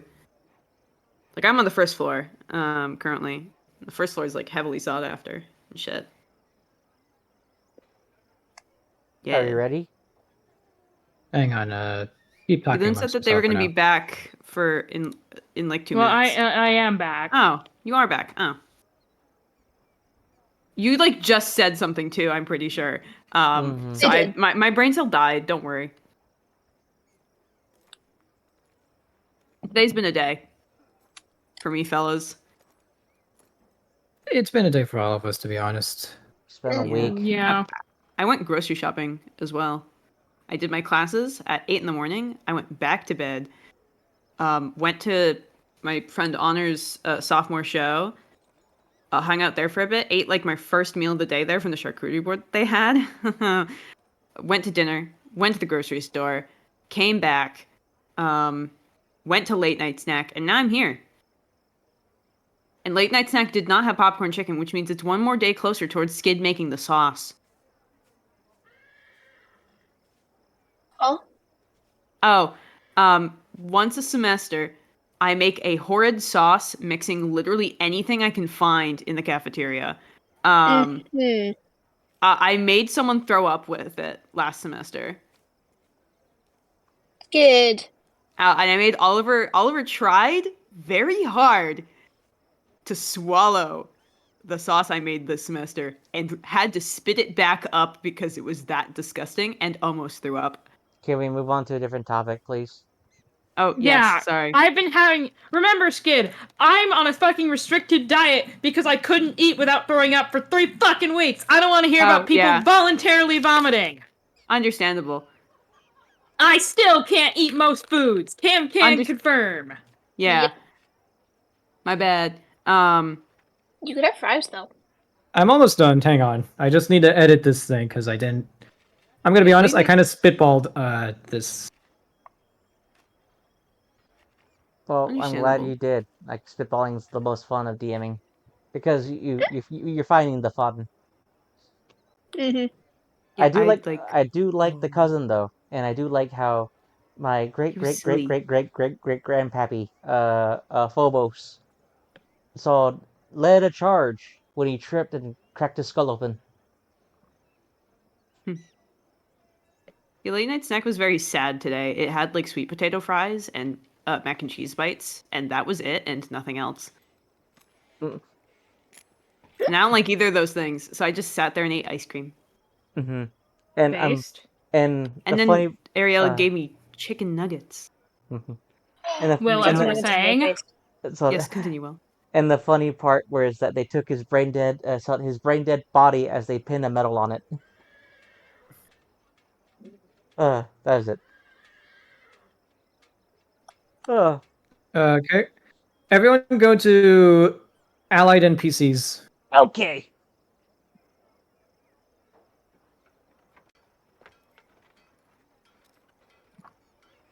The Hey. distinguished gentleman.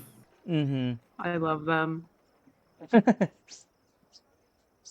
uh, Just kiss that is yay. gay people. We love gay soldiers. What? Okay. They did it like the Yeah. Romans did. Ooh. How? Wait, what? Eventually, you see sat in front of you, Lord Captain Grant, Mm-hmm. 2 guardsmen turned household troopers for the Silverwind Dynasty. Mm-hmm. Counselor Roos, your Vox operator, who served with distinguished service aboard on Lille Fionad during the final days of the hunt for the Dread Pearl, and Private Roos, otherwise known as Mister, Mm. one of your pilots who commandeered a shuttle to take care of the evacuation of Santarks and valuable goods from the surface of the planet. Mm. The two of them are just sat there, and Mhm. Roos just kind of. Mr. Roos looks at Counselor Roos, and Mr. is basically looks at Counselor and is like, and Counselor looks at him and says, I'm sorry, my husband isn't exactly great with talking. He's more of a flyer. Mm-hmm.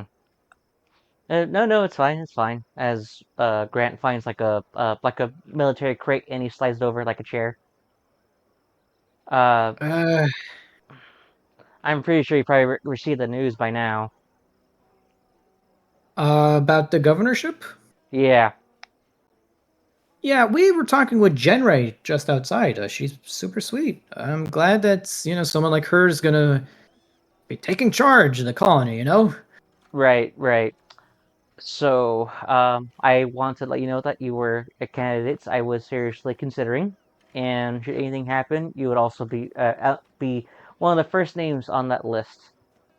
So, I want to A, commend the marriage, and B, I would like you to be part of the governor's advisory cabinet, and also be in charge of production of the crops for the planet. Oh, we'd be honored, sir. We will Mm-hmm. gladly help Genray keep an eye on this planet. Right. We have been eyeing the civilian liaison position. The two of us run a tight ship. We can take care of everything. Right. Still learning the ins and outs of things, but I'm fairly certain we'll make you proud, sir. That's what I like to hear. Yes. And We also had some ideas on how to make the Santarks feel more at home. mm-hmm. Um, beads. Beads. Beads. You remember how the Santarks like to wear all that jewelry? Yes. Well, my husband and I have been thinking, what if we wore multicolored beads around town? Mm-hmm. Sort of in remembrance of the great riches they possessed once. Okay then. Uh, Fantastic. I think that'll work quite well. Yes, But, and the mm-hmm. and the best part is we can make them for like low resources, low costs, and everything. So your profit margin will barely notice a thing, and the Santarks will be more at ease interacting with the Imperial Born. Mm-hmm. They'll feel more at home, and we were also thinking of like hiring a professional entertainer for the refugee camp. Right. Some of the Santarks could use some cheering up. We're thinking maybe a clown or a minstrel of sorts. Mm-hmm. Mm-hmm. But Grant. of course, we'll make sure that the minstrel is performing fully approved acts and songs. Mm-hmm. A very positive gleam goes across Grant's visor, like his eye slits, and he just like is imagining of people being allowed to throw rotten fruits and vegetables at his cousin for entertainment, but he doesn't say anything about it.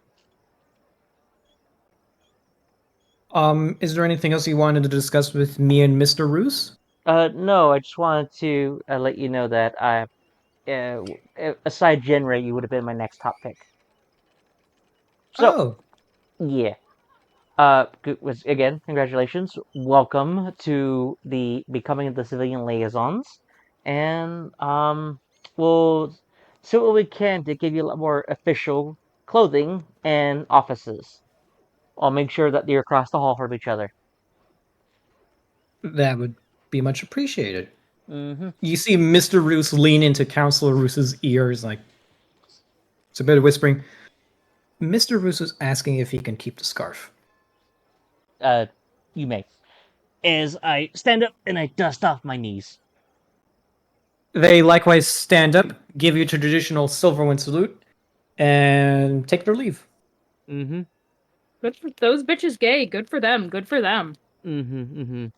I'm purposely citing them as the backup governors in case bad shit happens. Like nothing bad, nothing bad. Hopefully nothing like a tyrannic cult or anything.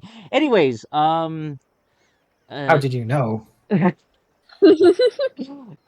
then from there he just goes like, what the hell am I? What in my throne? What am I going to do with my cousin? As he thinks out loud. Alrighty, time to go meet General. What's his face? General Sarkos. Mm-hmm. He does not come to you. Is he locked in his office? You're not entirely sure. I'll check in with him later. Is there anyone else who is available to me right now? Cardinal Hale. Alrighty, I'll do that. Okay, let me just pull up the image. Everyone go to Allied Image. Allied NPCs? Alrighty.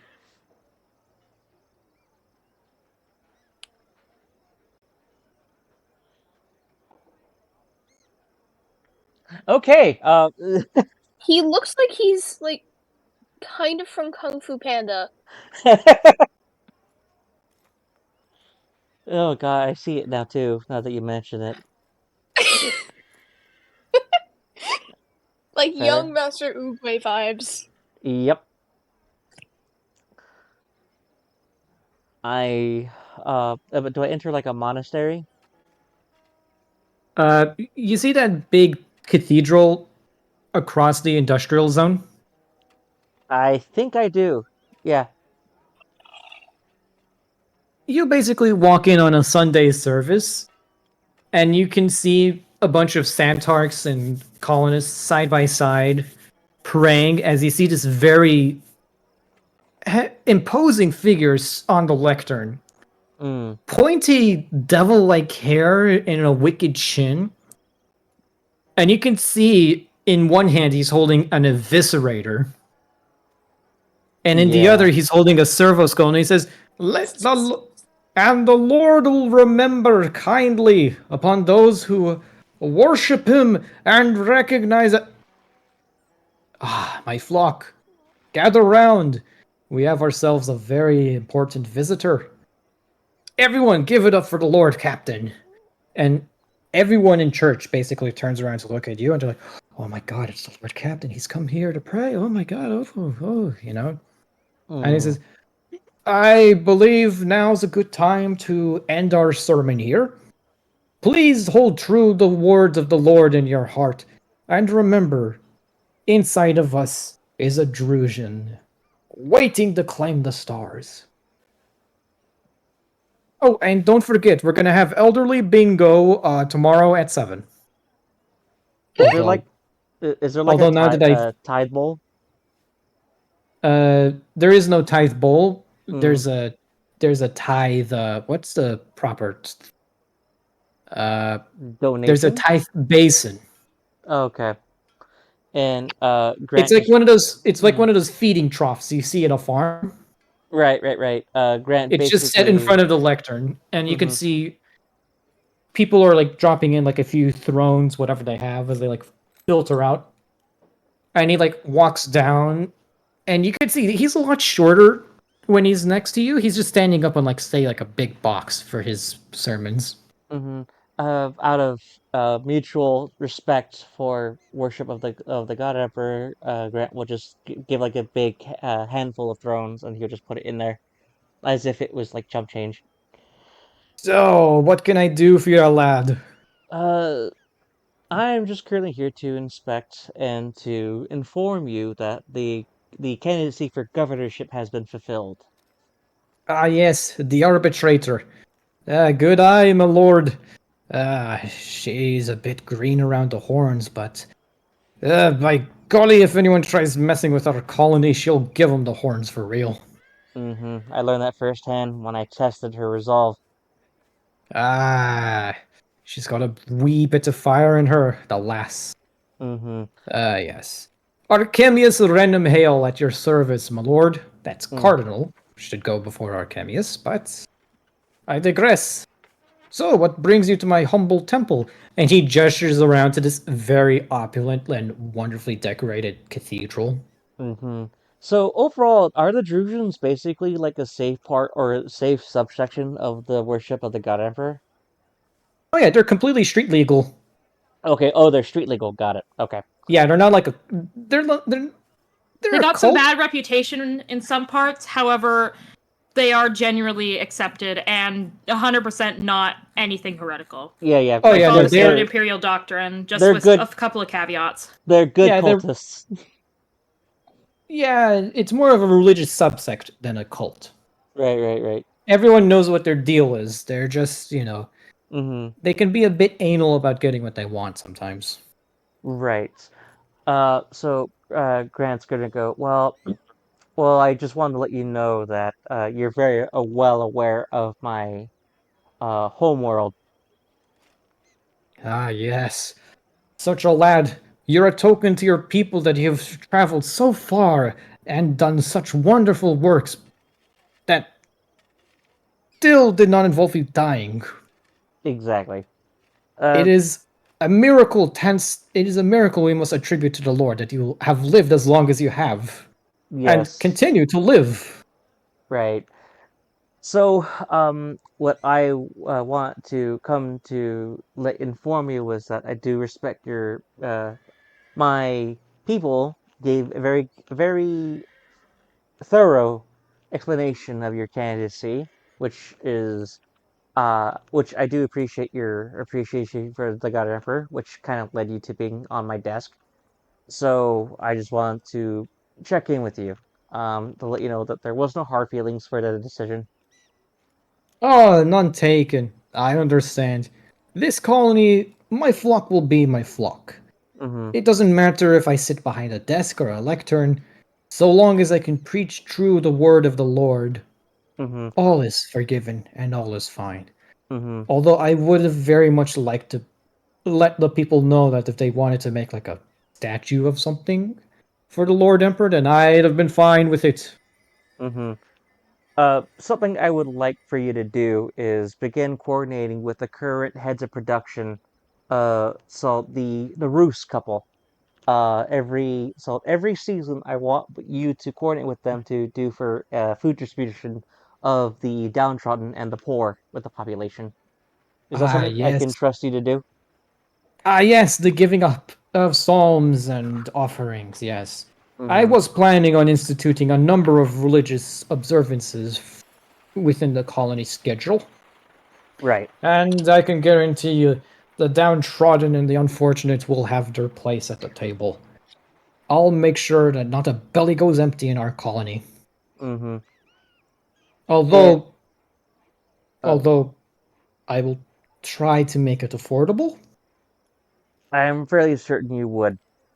Yes, So, because we can't mm-hmm, be giving out too much handouts. We don't want them to become parasites. understood. But there is something I do want to discuss with you, though. For I'm listening. for one of your cathedrals, I would like for you to have your most loyal followers construct a vault of some kind. Uh, that if I were to find any kind of irreplaceable artifacts, I would appreciate if we could potentially use that as a safe haven, in case we fall upon hard times to use for any potential financial discrepancies, so to speak. A relic. You wish for me to construct a reliquary. Yes, that's essentially what I'm asking for. Yes, Would you not feel better to have it underneath your palace?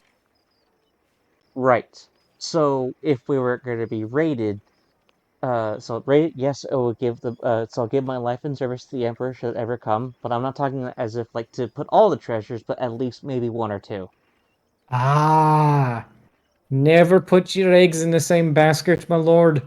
A Mm-hmm. wise philosophy. Right. I shall I shall contact my stonemasons and my laborers, and we shall begin the construction of a secret reliquary just out of sight. Yes, and this is only going to be between me, you, and those who've constructed it. And I will have my people talk to you about what we're going to do with it. Is that understood? Yes, I would appreciate schematics for how big and how large you would want us to be. Need not worry about defenses. I have people amongst my flock who can handle it. Mm-hmm. Mm-hmm. And then, Although, mhm, I do have one thing I'd like to bring to your attention, my lord. yes. I have eyes and ears amongst my flock, my lord. They come to me with their troubles, you see. If anything interesting crosses my ears or my eyes, I shall see fit to inform you of interesting developments you might otherwise not ver learn of. I appreciate that. He nods. So long as you remain a true and faithful servant of the God Emperor and my lord, I shall see to it that these secrets reach your ears. Understood. Well, I'm glad that your sermon went well, as I basically put like another handful of money in the thing, and I go, pleasant day to you. And Emperor's blessings upon you. Emperor's blessings upon ye as well, my child. As I walk away with my hands behind my back. Alright, that's one At this down. point, Who's At left? this point, you see a small servo skull floating over. It's like, beep, beep. General Sarkos requires your presence, Lord Captain. Okay, time to put out another fire. Oh, as I walk. Lead on. The servo skull leads you around the industrial zone, past the massive crates, away from the communications bunkers and towards the massive row of tents, where your impromptu barracks has been assembled. Shit, where did I have... yes. It's not hard to see where General Sarkos is. Mm-hmm. The man stands out just by virtue of being there. Mm-hmm. Can I pull up the image? Where was the image? Let's see what Mr. Wannabe General Man looks like. Well, he's already a general. I mean, He's not one, just... no. or like, never mind. Ready. Shoot, I think I lost the image. Fuck. Come on, where is it? No, it wasn't this one per se, it was... Why are there so many AI-generated images? Like, it's just ridiculous. I don't need this bullshit. It's really bad Warhammer, man. I've had the same issue trying to find stuff for my game. Mm-hmm. Yeah, Oh, actually, that might be a good image. This is the image I wanted to use. Turn to allied NPCs.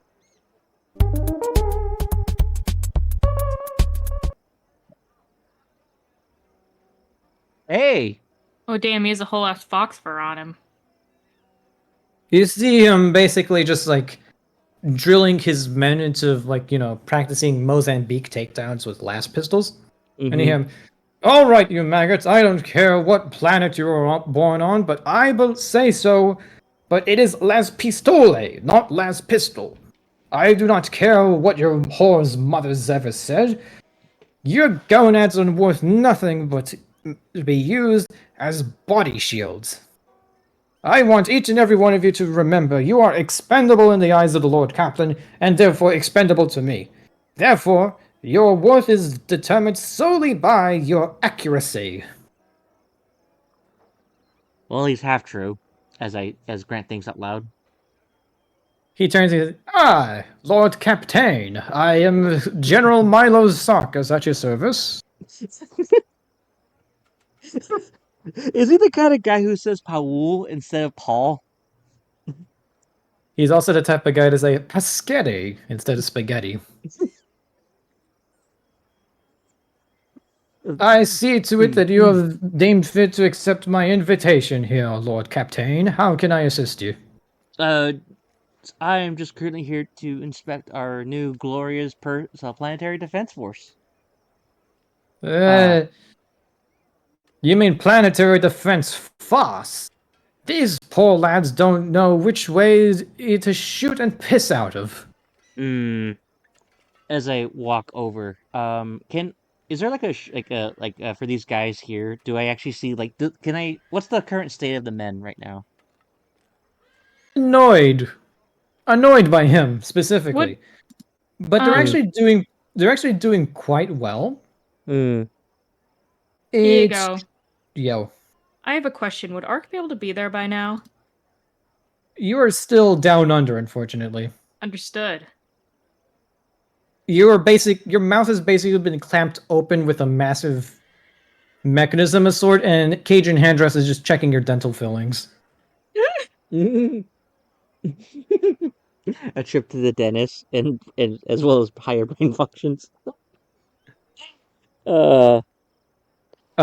You can see that the men are actually somewhat demoralized, and you can see quite clearly why. A lot of their equipment is actually kind of substandard. This is upsetting. Indeed it is. I say, they wouldn't be able to shoot a target if it was shagging the mum in front of them. as I'm beginning to think to myself, but going, he is like, so holy shit, he's Mister like he doesn't know how to what was it? What was the difference between like what was it a leader so a leader is there for his men and a squad. I can't think of a good military saying, but I can definitely tell like how he got this far based upon his how he commands, but the way how he commands is not going to be the best. So, uh, No, but but you mhm. do see one of the men like shaking as he holds his gun. It's like, oh, hang on, this one looks like he's about to throw something. You there, lad? He walks over and like you can see him actually correct his soldier's posture. No, say you need to hold it like this. Stop shaking. You're not a chihuahua. Just aim, hold, pull. Okay? Hold your breath and then pull.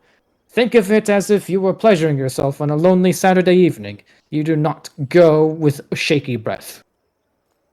And lo and behold, you see the soldier's performance actually improve as he manages his breathing technique and he looks to you and says, all they know is how to plow and shag, I'm afraid. Although with a few weeks of this training, I believe I will be able to muster a force fine enough to storm the great halls of terror itself.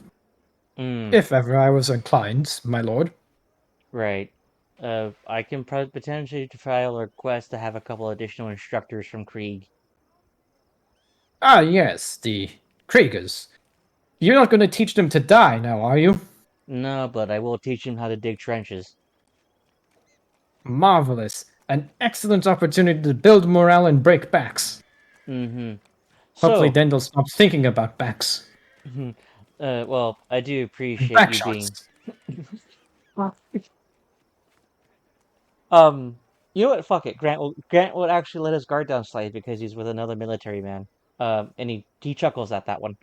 Um, and as he composes himself, he goes, I want to discuss the candidacy of the governorship, or rather, the current, the current governor.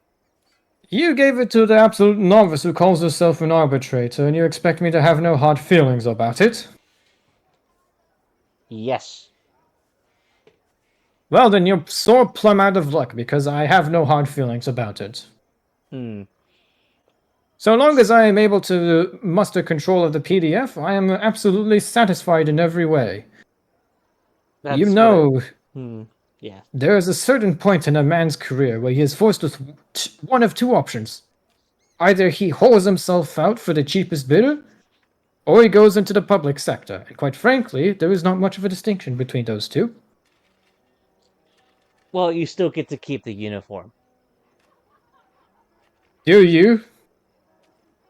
Well, never mind. So what I came here to do was inform you that I would still like you to be in charge of the planetary defense forces, but I would also like to intrude a couple of Krieger-based training regiments, considering how we're going to be more focused on agricultural rather than industrial. I understand. You don't want slavers or Drukari whoremongers to come here and take all the fertile men and women. Not Right. without a fight, anyways. And believe me, I will ensure that every man, woman, and child on this glorious green planet be given some form of self-defense. That's what I wanted to hear. Plus I want you to get your opinion on this as I basically hold up like a what was it elementary school curriculum of gym class of incorporating digging trenches. I'm 20 years old. I notice you left out jump ropes, my lord. If I may, that is a horrid idea. You must train children as early as age 7 in the proper uses of a wire garrote in order to kill a man with their bare hands and a fine thread of sugar wire. And there is no better precedent for that than to give them jump rope. That's a very good idea. As I furiously scribbled that idea onto the paper. Remember, every child is an unarmed combatant until he gets himself a thread of sugar wire, in which case your guerrilla force will not be able to recite past the first 10 digits of pi, but they will know how to kill a man with only a fine wire of sugar wire. I still remember my knife training classes when I was 4. I say, what a novel experience that must be. I Oh shall yeah. incorporate it into the curriculum post haste.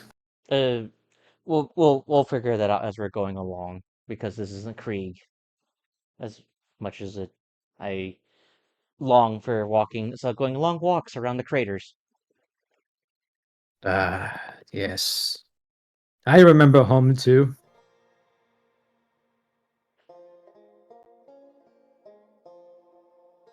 I still remember when I found my first. What was the name of the horses?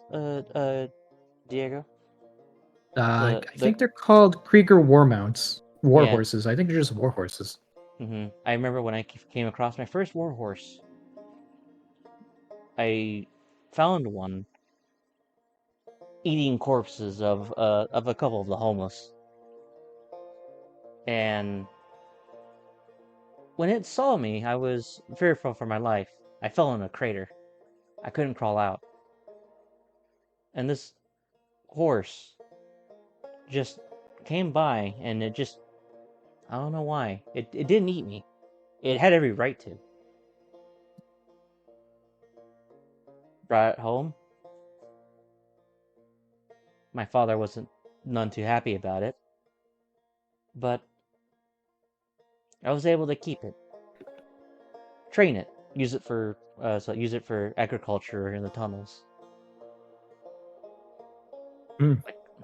I called her Crater. I took her with me to the Shiloh Crusades. Damn fine warhorse. Whatever happened to her?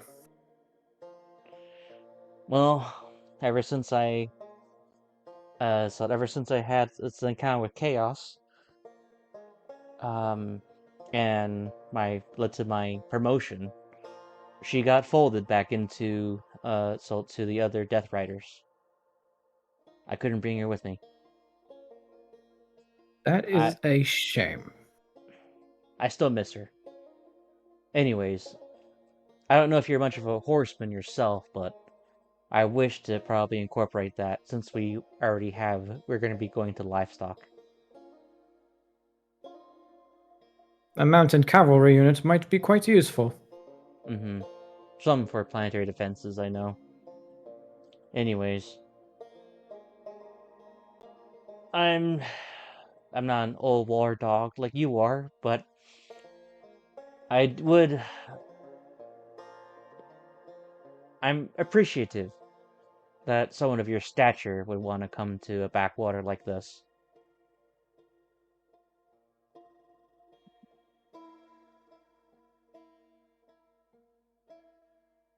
Hello? As I turn my head toward him. He's staring off into the distance like remembering something. I'm sorry, what? I was thinking about my first whore.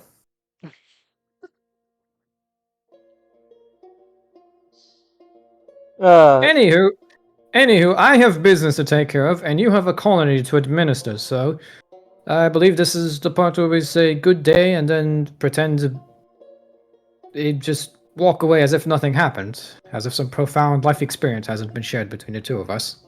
Yeah, fair enough. Anyways, good luck with your horror. Good luck with your horse.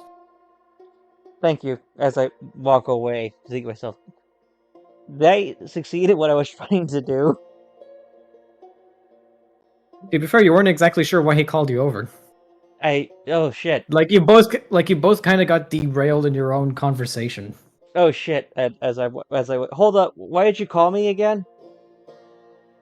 Oh, right. I just wanted to call you and let you know that if your cousin tries to get into my whiskey stash, I will personally mount him. On my wall.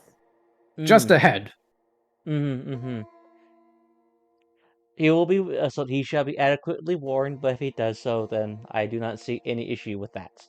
Anyways, I want you to let you know that when I said mount him, I do not mean sexually. I got it. I got it. I'm fairly certain I got a venereal disease of some sort just by being in the same room as him. Trust me, there's a reason why I wear the gas mask. Good day then, Lord Captain. Good luck, Sir General. It's General. What are you, some kind of ponce? Good day, as I walk away. Good day.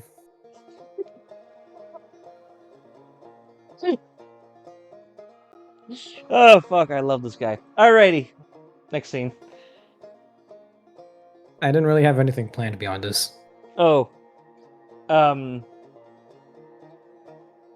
we do like a fast forward then, like a time skip to like the next day or something like that? I don't know. Yeah, next day passes. Everyone's okay. Ark, you basically wake up with a sore jaw. You didn't expect dental surgery to be added on the list. Yeah, probably not. But, your augment is working good, and you just lured Aurel down to the underbellies of the Mechanicum fortress factory. And she's on the table, and she's looking around, like, why are they chanting? Oh, and she notices the tranquilizer dart sticking out of her neck. Oh. Okay. I'm going to go to sleep, but I'll see you later, Ark.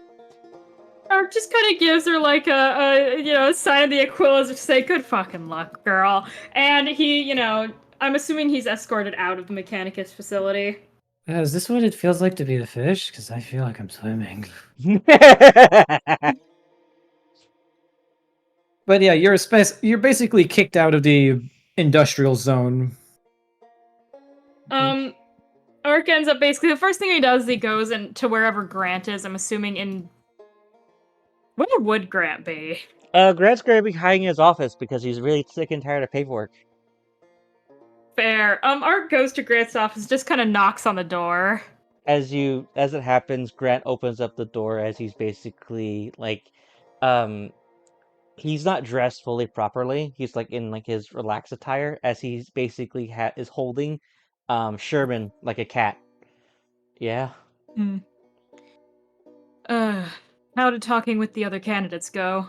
Uh, I've been a little out of it for the past 24 hours. Yeah, I noticed that, so that's why I decided to take care of it by myself. So far, the other candidates are handling it quite well. Um, I met our planetary defense general, and I currently talked to the Rooses, or the Roos, couple. I don't know the term yet. Anyways, I appointed them to positions of authority to cooperate with the current assigned governor. Lovely. Then that matter of business should all be sorted then? It should be. I've already had a couple of drafts made about what we're going to do for the population.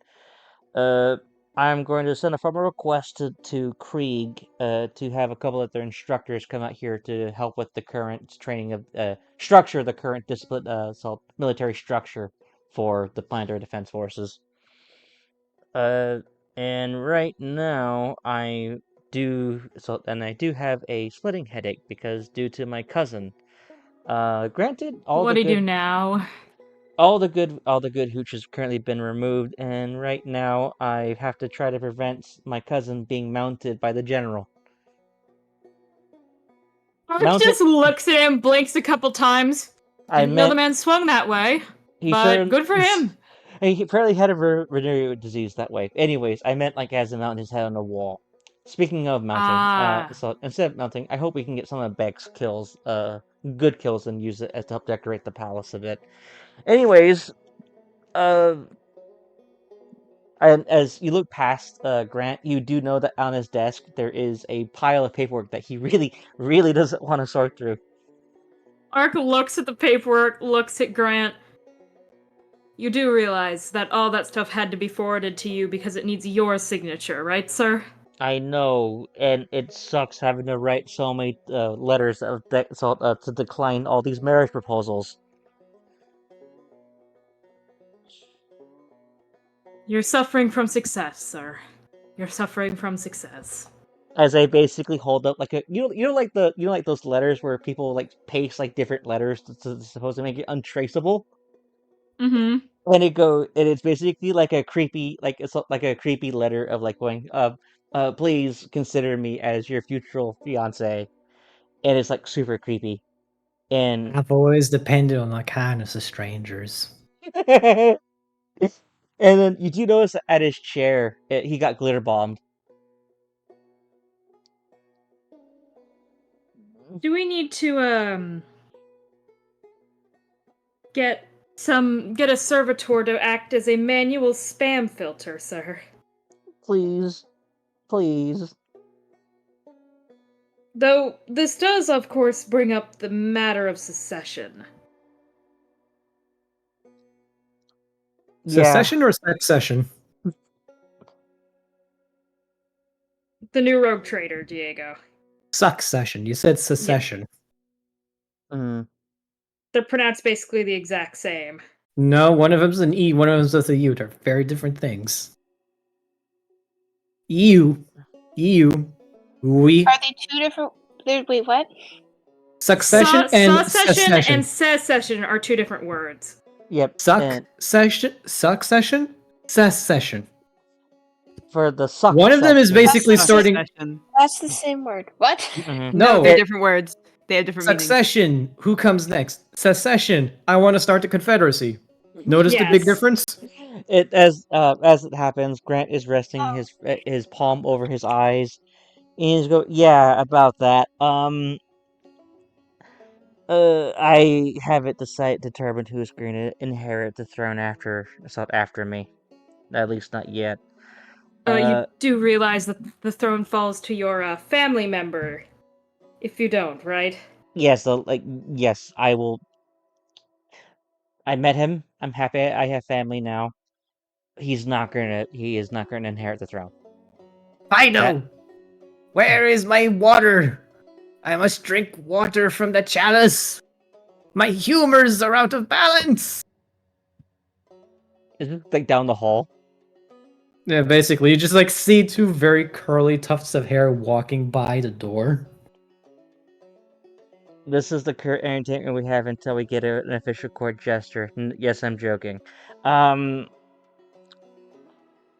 So, about that,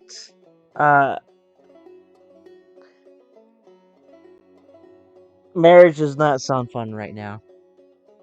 And frankly, that's something I don't want to worry about for the near future. So, I will definitely find someone of merit, assign them, figure out who is going to succeed me, and then we'll figure it out from there. But right now, I think I'm starting to have my fill of delegating for my planet. Is there a couple of potential trade stuff we can do? How's the state of the Krieg? DM, how is the state of the Krieg? What do you mean, state of the Krieg? The ship. The ship. Oh, the ship. It is still hanging in orbit. The Arc Mechanicus has long since left, so it's basically just the Krieg and the Velvet Glove in orbit. But they're basically patrolling the star system, just making sure there's nothing screwy left behind by either the Fleshmongers or the other second unknown orbital species of aliens. Yeah. So far, nothing, so... Art just kind of shrugs. Both just patrolling the system, sir. Alrighty. Is there anything you wanted to discuss? I just came in to check in, since I know that... How do I put this? Diplomacy and administration work is not your favorite thing in the world. Yeah. I should be out on the stars securing trade deals. At least those that are overtly beneficial to us. Any word on the any word on anytime soon we can possibly leave on the Velvet Glove to look for other planets? Would we have heard of anything, Diego? For like stuff you can do now that you've finished. We've finished our colonization effort, yeah. Well, at this point, you guys don't really have much of a blueprint on what to do next. But there is a few things, intelligence reports, that haven't been finalized yet. A strange temporal SOS, the UVAF sightings. Yeah. And of course the mystery of the aliens that used to colonize the system. Alrighty. I would appreciate if you were to gather the retinue, so that way we can discuss our next plan of action. But before we do that, can you find ZZ for me first? I want to talk to him before we do the discussion. Sure, sir. I can go find him. I believe he's out cataloging flowers right now, but I can certainly get them over here as soon as possible. Please do. I'll put something better on. As you just basically see Grant like in like his military pants and wearing like a wife beater. But Yeah, he still wears the gas mask. Ark basically goes and, finds ZZ wherever they may be. What would ZZ be doing right now, Tam?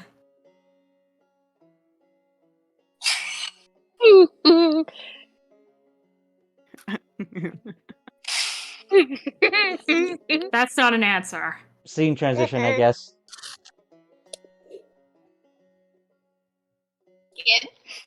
Yeah, Tam. What is ZZ doing right now? What is ZZ doing right now?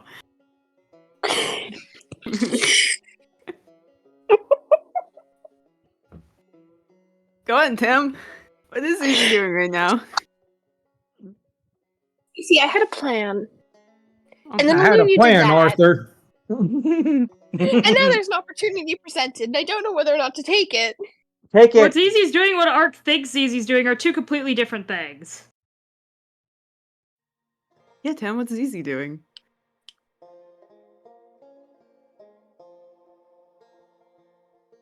Cadium came to help them organize notes. That is totally what is happening.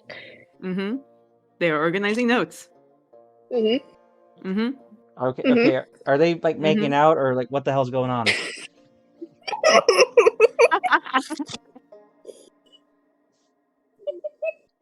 they Yeah, playing? you two, playing... we kind of need context. We will save that for later. Yes, ZZ's doing that. Words doing what you think they're doing. Plants. Yes, Plants. I can speak English. Okay. So Ark kind of goes, Oi, ZZ. Yes, sir. Hate to cut your expedition short, but Grant wants to talk to you about... He kind of, you can see him, try and, think of a reason and just shakes his head. He didn't tell me. He wants to talk with you about something. That's all he told me, before the rest of the retinue gathers to plan our next moves. Okie dokie. I have no Sounds clue good. what, I have no clue why, but, he's in his office currently, griping about having to do what I've been doing the past 6 months for 5 hours of a day. Sounds about right. Okie dokie. Off we go. And I'm assuming they are out of earshot of the wrinkly old dudes by now. I really hate those guys. Anyway. Icky, wrinkly old dudes. One of them wheezes very loudly as he keeps pressing the enter key. Delightful. I need Humera. Ark just goes to find the rest of the retinue as ZZ talks to Grant. Grant, yes. Well, I'm here. cool. You called, Captain? Grant is dressed a lot more respectable, and as he opens up the door, Sherman's in his cage, and despite how hard he tried to clean, there's you can still see a pile of glitter on his desk. Yes, do come in. Grant walks to a living room space area as he offers ZZ a place to sit. Everything okay? Everything's fine. Swimming. Just rejected about Sherman, how much did I groan about earlier? 50, 60 marriage proposals? Ribbit. Don't kid yourself. It wasn't 60. I know, it was only Ribbit. 10. So yeah, it was only 10. Anyways, ZZ, Mm-hmm. take a seat. Okie dokie. Plop. So, you know what I ultimately aim to do as Rogue Trader, right? No Oh, clue. okay. I hope I can build this dynasty stronger than it ever was, and to create essentially what I can for prosperity of the Imperium. Hmm. That means I'm going to be battling other dynasties and other stuff this galley's going to have to throw at me. I know that so I know what Ark wants, I know what Beck wants, and I know what Cadium wants. What do you want? So, ZZ. In life or while working for you? Let's start off first with in life. I know your house is being so close to the Silverwinds has worked out swimmingly so far. Hmm. However, I do know that from being so you don't want to be in your position forever as just the navigator. And frankly, I do appreciate your assistance all in this of everything we've went through so far. I wouldn't even have this palace without your help in all this.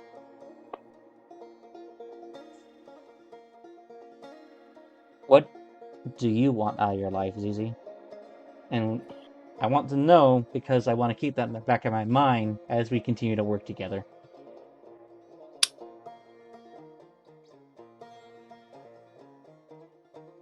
To see the stars. Yes, I love plants and animals, as you know. But I also love astronomy and the Mm-hmm. warp and exploration. Mm-hmm. Warp travel is currently, to be fair, a little bit terrifying. That probably has more to do with the fact that I don't have much hands-on experience. But yeah, it's more of a means to an end, and yet is also a passion. Mm-hmm. I don't want to be stuck on a ship my entire life like Octus. So you want to command your own ship? Hell no, that's your job. Yeah, that's true. But I mean more so. But I mean more so like once I'm ready to leave the throne. You can't just hinge your entire life's bet on my account.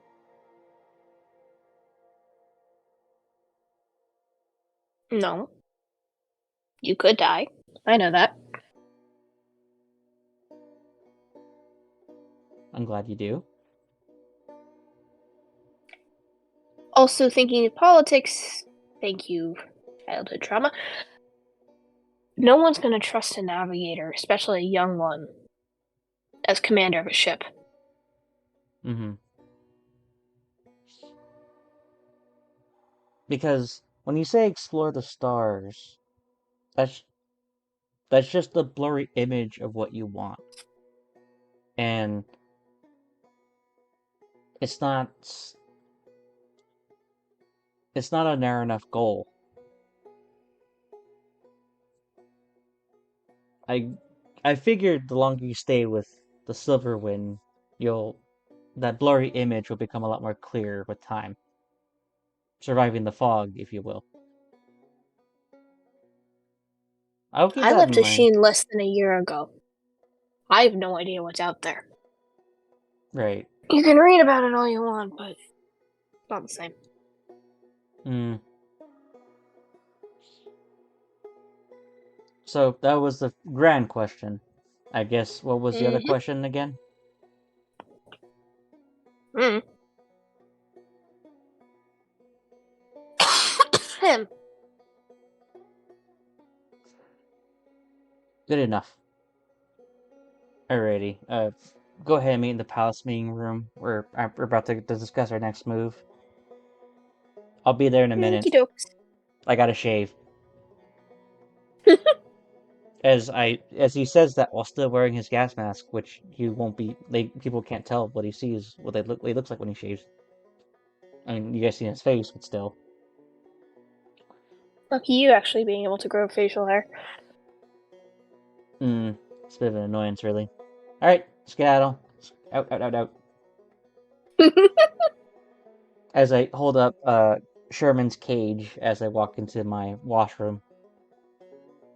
Ribbit. Wait a minute. Okay. And your what was his name? Goose. As I'm pretty sure. That's the reason why I put Sherman in a cage, because I was worried that Goose was going to eat Sherman. So that's everything I have, and then some time passes, and he's ready to at the meeting room. Okay, so So- that's gonna be 9 order. That's good. That's very good. So, as everyone gets there, Ark pretty much just has a data slate and is not at the head of the table. That's where Grant sits. But, he's kind of pacing around the room. Ah, there you are. Are you talking to Zizi or Grant? Grant. Because Oh. Grant would come in after Zizi. Right. He goes, yes, good day, everyone. It's been a while since I've seen all of you. As he approaches the table. So, as I told you all before the Lord Captain got here, we're here to talk about our next moves. With as much fortune as we could possibly get from the Leithionod secured, we should be looking towards what our next endeavor as a rogue trader dynasty should be. We've got a couple of courses of actions if you'd like me to go over them, Lord Captain. Please do. The first thing, and the most recent that we discovered, is that there are a species of orb-like aliens that not only were there pictures of within the Angevin era relic Which you recovered last session. Yep. We recovered from the Drusian. But also there's evidence that they were the ones who created the now abandoned Void Station. They're, well, dangerous to put it lightly. According to the couple of files we could decrypt off of that we found decrypted from that relic, which had been extremely damaged, they're masters of the Xeno art of shadowplay. Where they went, what they are, where they may be now is, well, to put it lightly, anyone's guess. We don't know where they are. Now, who knows whether or not they're going to come back, but if they do, it could very well threaten the colony that we just spent 6 months making. Potentially something you'd like to look into to secure the safety and future of this place. You asked about the Krieg earlier. Did you not, Lord Captain? I did. Apparently, recently, they received an SOS via Astropathic Choir. The transmission date, though, is strange. It's roughly 4 weeks in the future, likely a result of warp-based phenomena and temporal distortions. In 4 weeks, something is going to happen, and an SOS will be sent. It'd probably be worth talking to the Astropaths themselves for more information on what and where this could be. As we also know, on the topic of Xenos, we, aboard the Velvet Glove, when we first got to it, there was a book of Uvath sightings previously discovered by the Silverwind Dynasty. Given that the Uvath are known for their technology, and just for not very much being known about them at all, potentially investigating the Silverwind sightings could potentially score us some technology and relics that we could sell off and have researched by the Mechanicus. Also, Kraken promised us some insider information on something when we took him off the Dread Pearl, in addition to all of the gemstones and stuff he gathered in that lander. It'd be worth trying to get in contact with him so that he didn't just effectively scam us out of part of the deal. Right. And lastly, your lovely cousin Marius mentioned that his close family had some trouble with the Inquisition. Something about an Uncle Federico. Apparently, he has a ticket to some sort of circus. Whether it's connected to chaos or anything actually scandalous is to be seen. However, it potentially might be worth looking into. Okay. So, everyone. Thoughts? Which one do I shoot people?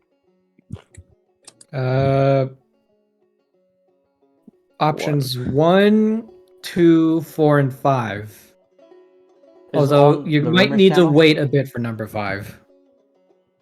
Check Rogue Trader Central. Oh, Rogue Trader Central, got it. Yeah, Diego put that on. I just read them out loud. I Alrighty. mean, I'm all for shooting aliens. We just got more aliens shooting. The one I'm probably the most concerned over myself would have to be about the what were they called again? The fleshmongers? The Well- Fleshmongers is the informal name given to the natives. The Before native they're like aliens that. are the fleshmongers, sir. What we're Mhm. talking about are the ones caught on the Dersian camera. The ones that, destroy people's psyche and rebuild it from the ground up, thus rendering them completely insane for the rest of their lives. Oh yeah, the And ones with the horribly giant. haunted and tortured.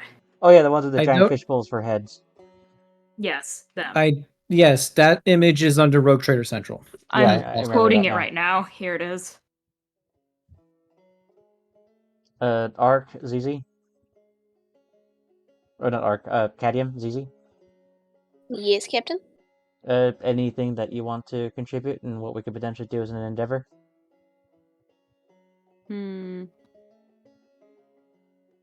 I feel like these orb-shaped Xenos would probably be important to investigate. Okay.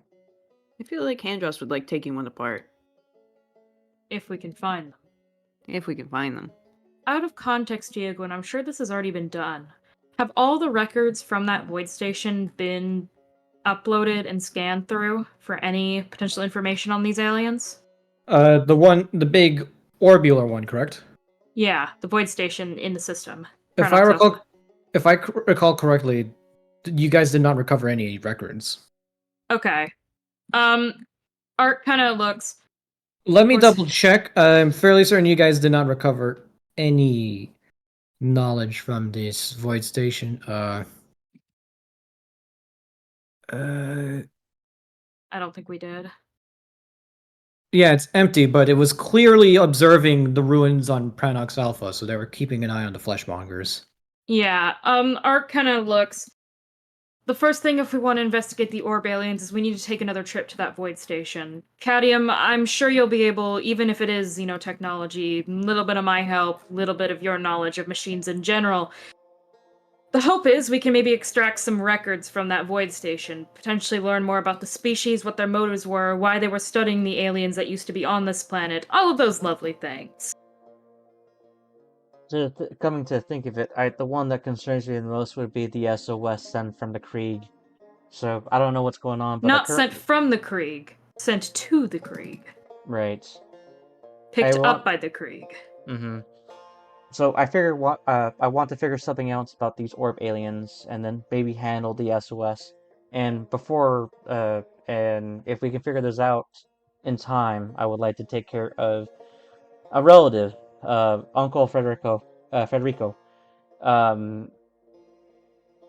We're still looked down upon by the greater galaxy, so I guess it would be of use to probably figure out what kind of new political homebodies we could use,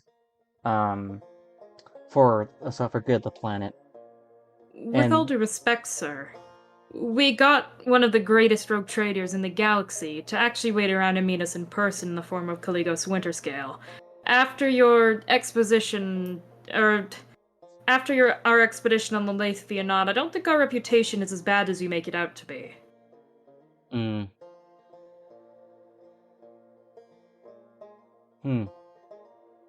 Okay. I think I've had my fill of the planet for right now. Let's go. So, let's figure out what's going on with these fleshmongers. Are we in Orb agreement? aliens. Orb aliens, that too. Whatever. As Grant I would like. holds up like a like a drawing board where it just shows like a stick figure but with a giant like circular head and making a frowny face. I would like to say The temporal distortion SOS will lead into a whole other endeavor on the scale of the Dread Pearl. I'm willing for that one. Investigate the orb aliens will likewise lead to a similar situation, but it'll be much less rigid. Mm. The UVAF sightings is more of an arc thing. Kronkin's inside info will lead to a smaller, more self-contained adventure. And Circus Ticket for a Clown will lead to weird things happening. As a player, I think Kraken's insider info might be pretty fun, and then we can do UVAF after that. As I'm saying that as a player. How time sensitive is the SOS signal, Diego? It's gonna happen in 4 weeks. Okay. As in, like, the event that sends, as in, like, in 4 weeks, shit's gonna go down, and SOS will be sent out, and 4 weeks back, present time, the Krieg will receive it. So if you do not respond to the SOS within 4 weeks' time, you will miss out on whatever the fuck happened. Okay. Well, a run to the space station wouldn't take that long. We could probably do that right now, you'd think. Send our Concadium there, because it is empty. It was destroyed. Oh, it was destroyed? You guys scuttled the station. Yeah, we kind of blew it up. But you do have a Mechanicum satellite orbiting the debris field now. Well, fuck getting the records, I guess. I No, didn't but know you it was could- exploded. No, I probably should have clarified that the station was destroyed by your order. You know, scuttled because you didn't like the idea of it turning back on and starting whatever surveillance op it was running. Let's So you investigate, So you decided to knock the eyes out of the sky and just figure out what's up from the wreckage. Let's do that first. Then that's And then- probably a Beck-Cadium and Arc mission in the Aquila shuttle. Yes. Sounds like a plan. Let's investigate the orb aliens. Because that we Alright. can do while we're already still inside the system, I'm thinking. Yeah. I'm ready for anything. Alrighty. Yes, you guys can take care of that. But I'm getting quite tired now, Yeah. and I feel like this Yeah. is a good. Um, I feel like this is a good spot for us to stop for this session. Yeah, it's Grant- almost 3 in the morning. Yeah. I have to get up early Exactly, also that. tomorrow. Mm-hmm. And everyone say goodbye to the recording. Bye, recording. By recording. Goodbye, and thank you for dropping by. Goodbye.